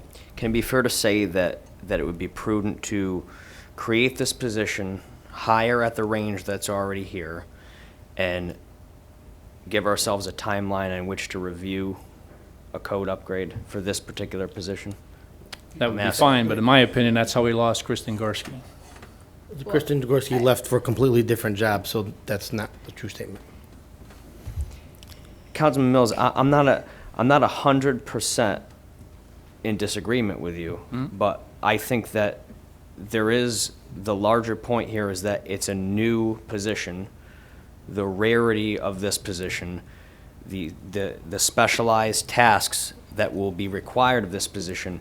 I think we need to find out what that salary would be. Now, I'm not going to stop anyone from making more money either, but I think that how we can do that is to give ourselves a timestamp on when to review this salary position again, when we have a foothold as to exactly what that description is going to be and how that description meshes within BDA. Because I'm not opposed to that either, but I think right now it's not necessarily appropriate, but I do empathize to a point. Through the chair, I don't think I could support going to salary grade 8 based on what we know. I'd rather support Mr. Mills's motion amendment to send it back so we could take a good look at it. Obviously, there's disagreement here, and it's an important position. Maybe we should take another crack at it, have a special meeting so that we don't delay things any further to have a negative impact on marketing. But if that would make everybody feel better, so we can move it along.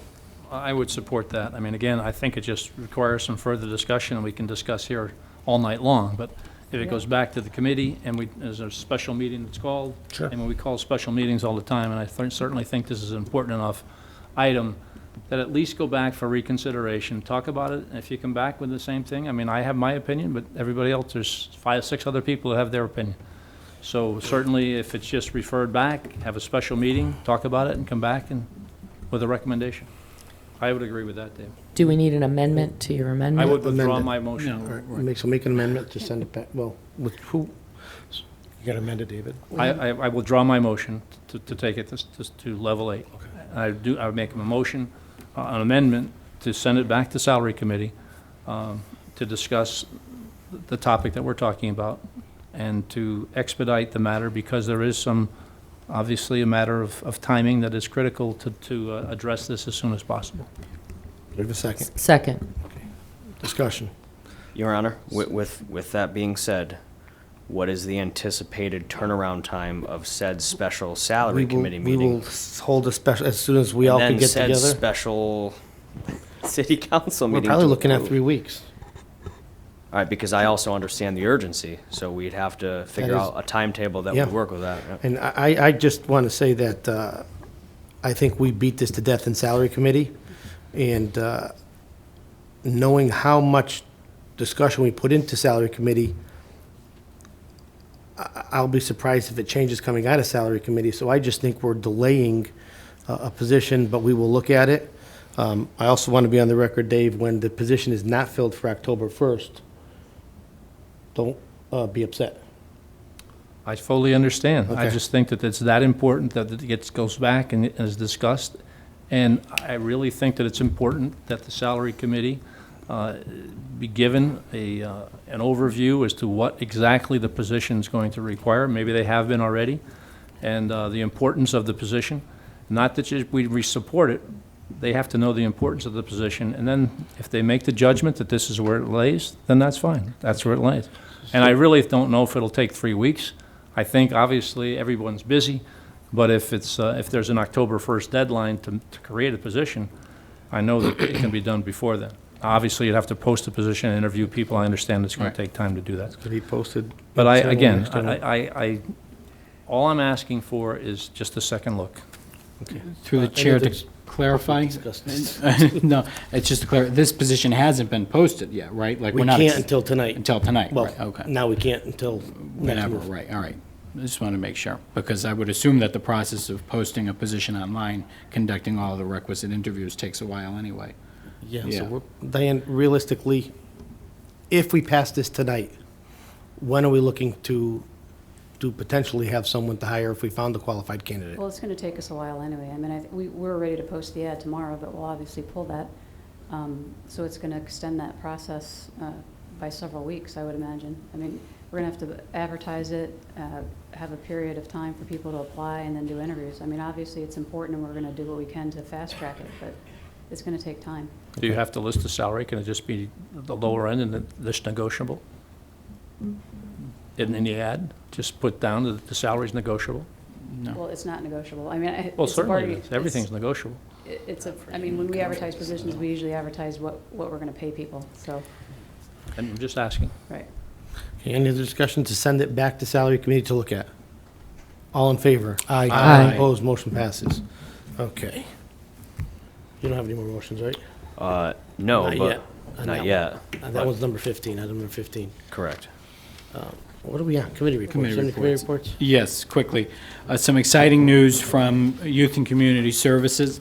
The Bristol Prevention Coalition for a Drug-Free Community is excited to announce a 5-year grant award to prevent youth substance abuse, funded by the Substance Abuse and Mental Health Services Administration and administered through the City of Bristol.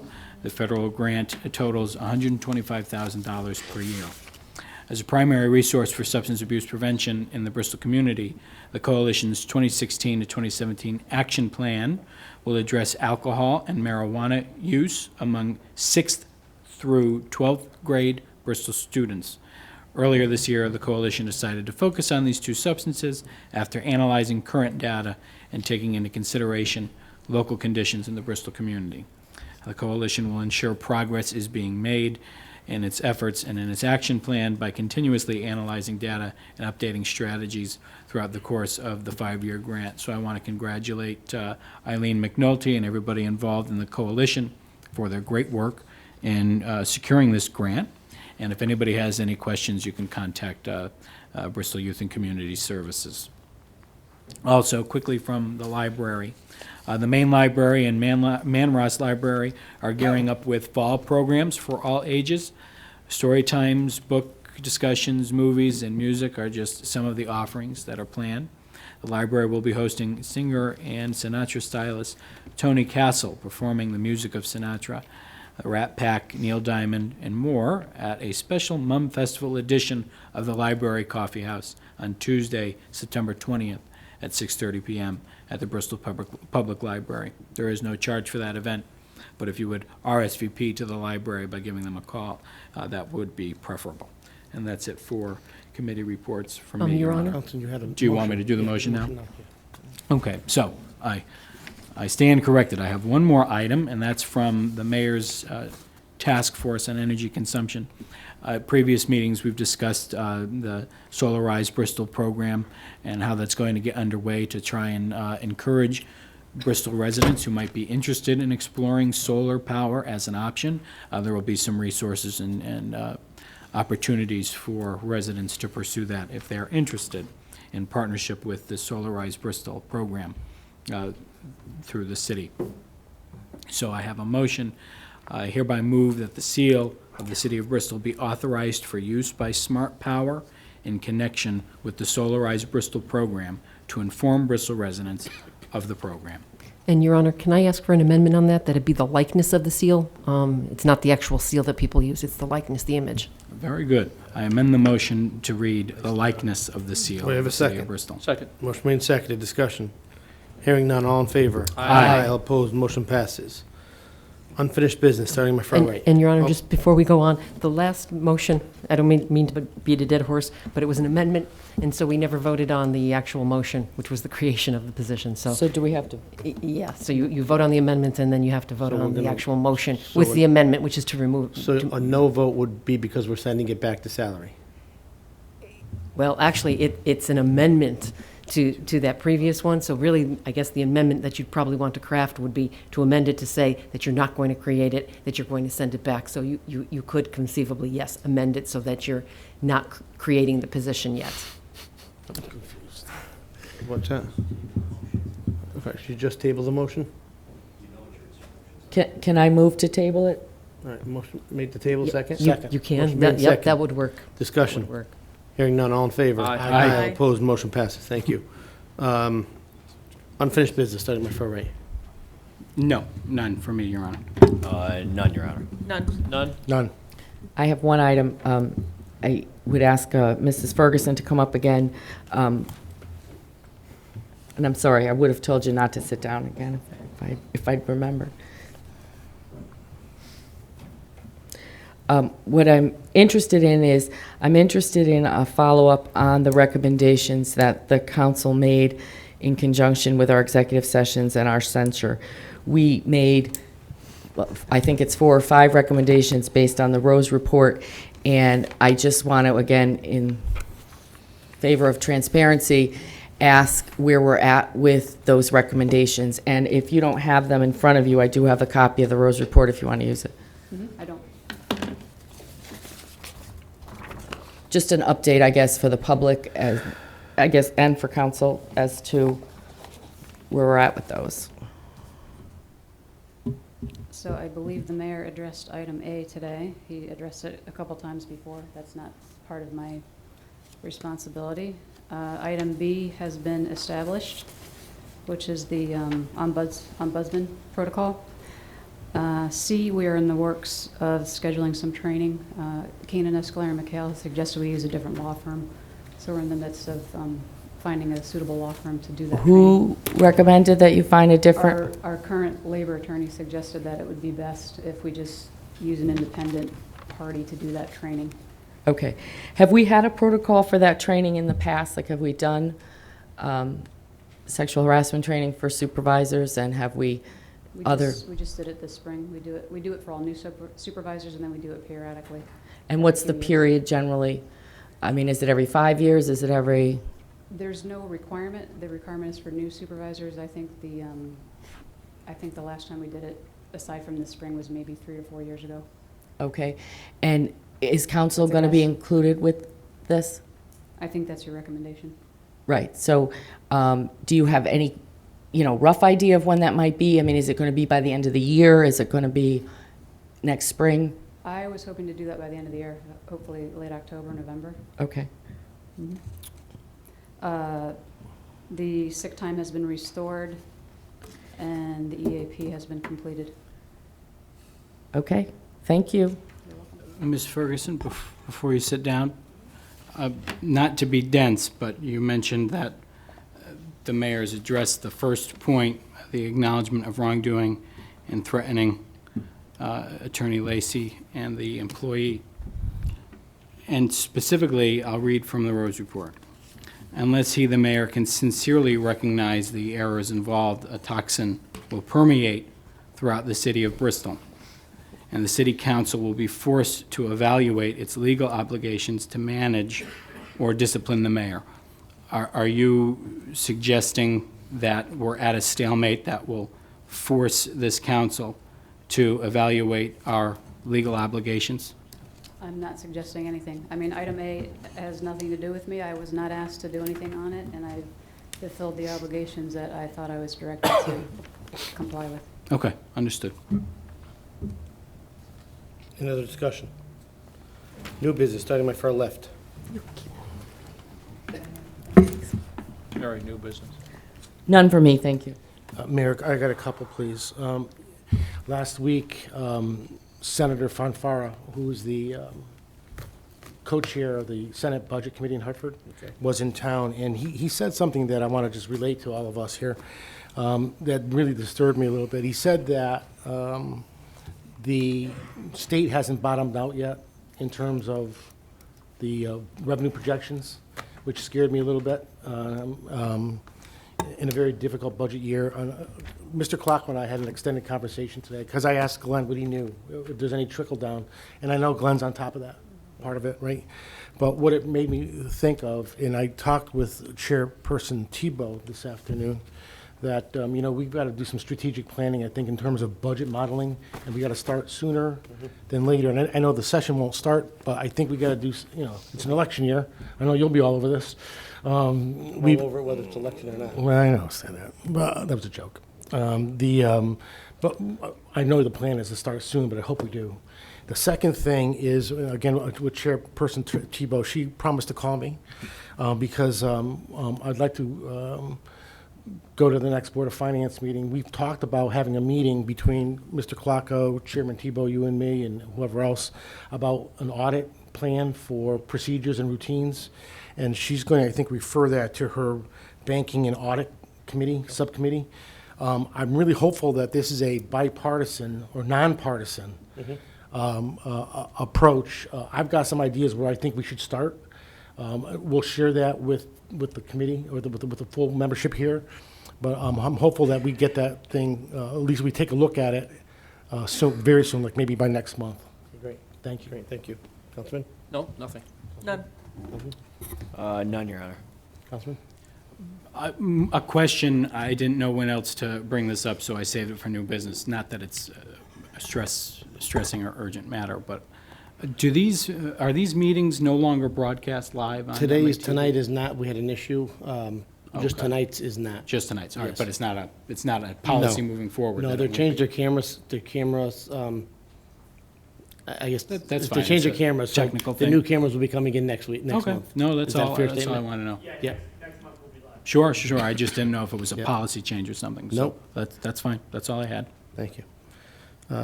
Resignations. Appointments.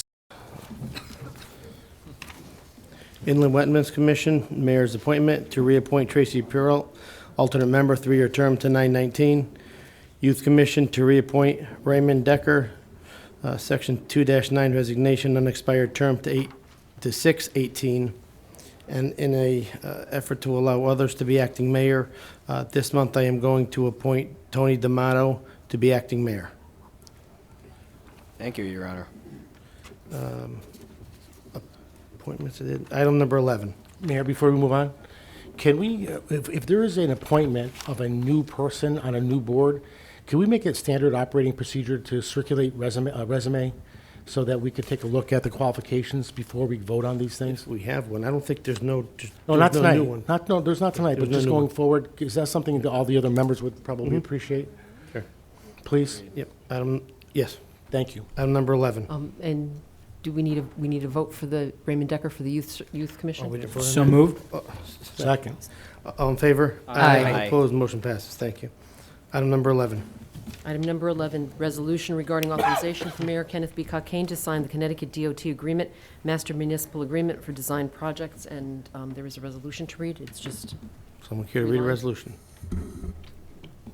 I'll read it if it opens. Hold on. Be it resolved that the Honorable Kenneth B. Cockane, Mayor, is hereby authorized to sign the Connecticut Department of Transportation agreement entitled Master Municipal Agreement for Design Projects. and just the next line, request the Corporation Council review the agreement. Request Corporation Council review the agreement for compliance with the city's ordinances and regulations. Thank you. Have a second. Second. Second. Motion made, seconded. Discussion. Hearing none. All in favor. Roll call. Starting my far right. Yes. Yes. Yes. Yes. Yes. Yes. Chair votes yes. Motion passes. Item number 12. Award of contract 2C 17-9 sanitary sewer replacement on Munchausen Avenue and Bartholomew Street to B&W Paving and Landscaping LLC for $237,000, and to authorize the mayor or acting mayor to execute any documents necessary. Motion. So moved. Have a second. Second. Motion made, seconded. Discussion. Is that a local company, Mayor? No, it's not. Waterford. There you go. Thank you. All in favor? Aye. All opposed? Motion passes. Item 13. Resolution regarding approval of grant application up to $10,000 to Connecticut Department of Emergency Services and Public Protection, Division of Emergency Management and Homeland Security for federal fiscal year 2016 Emergency Management Performance Grant for Emergency Management Planning and Response Functions, and there is a resolution to I'll read it. Be it hereby resolved by the City Council of the City of Bristol, Connecticut, the filing of a grant application of up to $10,000 to the State of Connecticut Department of Emergency Services and Public Protection, Division of Emergency Management and Homeland Security for the first federal fiscal year 2015 Emergency Management Performance Grant funding is hereby approved, and that the Mayor, Kenneth B. Cockane, or acting mayor, is hereby authorized to enter into, deliver, and execute such application and any or all documents relating to this application grant, including but not limited to any final grant documents, and to do and perform all acts and things which he deems necessary or appropriate to carry out the terms of the application/grant. Be it further resolved that this matter be referred to the Board of Finance for any necessary action. Second. Motion made, seconded. Discussion. Resolution. Starting my far left. Yes. Yes. Yes. Yes.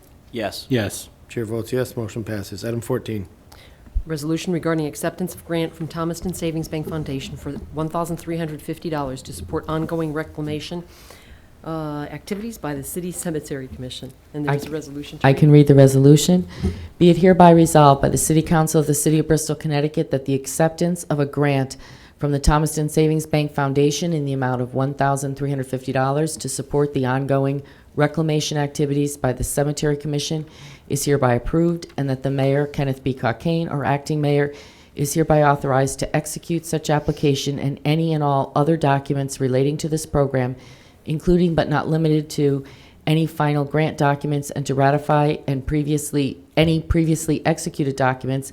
Be it further resolved that this matter be referred to the Board of Finance for any necessary action. Second. Motion made and seconded. Discussion. Resolution starting my far, which number we just do? It's a resolution. So starting my far right. Yes. Yes, Your Honor. Yes. Yes. Yes. Yes. Chair votes yes, motion passes. Item 15. To discuss and take action on the matter of Gloria Day Evangelical Lutheran Church Incorporated versus the widows, heirs, assigns, and/or creditors of Oliver H. Robertson, John L. Robertson, and Ole W. Robertson, and all unknown persons, the City of Bristol and the Town of Plainville, docket number HHB CV 16-603-2555S. And I think Councilmember D'Amato has. Yeah, second time's a charm. Motion, I hereby move the City of Bristol enter into a judgment by stipulation in the matter of Gloria Day Evangelical Lutheran Church Incorporated versus the widows, heirs, assigns, and/or creditors of Oliver H. Robertson et al., Superior Court docket number HHB CV 16-6032555S, and that the Corporation Council be authorized to execute said stipulation on behalf of the City of Bristol. Second. Motion made and seconded. Discussion. Hearing none. All in favor? Aye. All opposed. Motion passes. Item 16. Resolution regarding approval of grant application and contract with the Connecticut State Library for a $5,000 historic documents preservation grant for a land record conversion project in the Bristol Town Clerk's office. And there is a resolution. I to can read that, Your Honor. Be it resolved that Kenneth B. Cockane, Mayor of the City of Bristol, is empowered to execute and deliver in the name and on behalf of this municipality a contract with the Connecticut State Library for an historic documents preservation grant for the Bristol Town Clerk's office.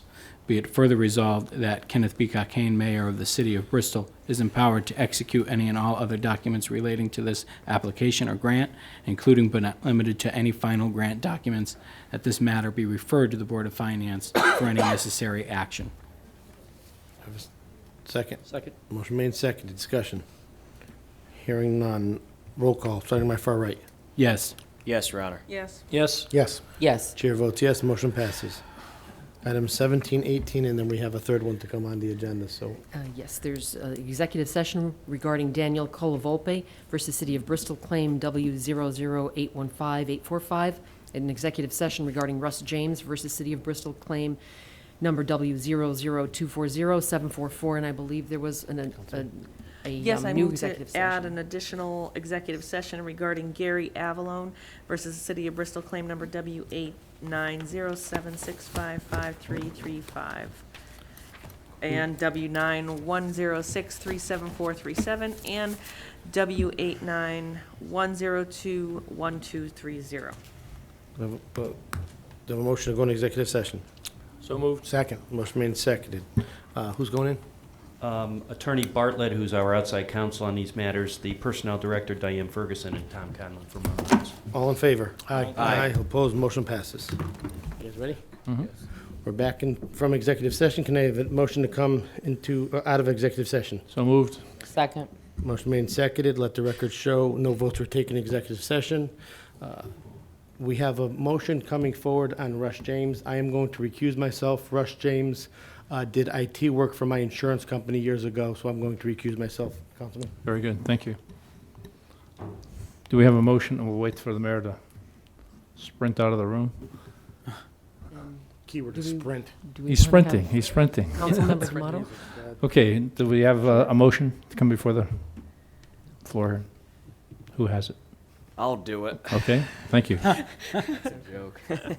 I hereby move to approve the stipulation for full and final settlement in the matter of Russ James versus the City of Bristol and PMA Management Corporation of New England, claim number W000240744, in the amount of $218,972.95, and to authorize counsel for the city of Bristol to execute any and all necessary documents. Second. Any discussion? All in favor? Aye. Opposed? Motion passes.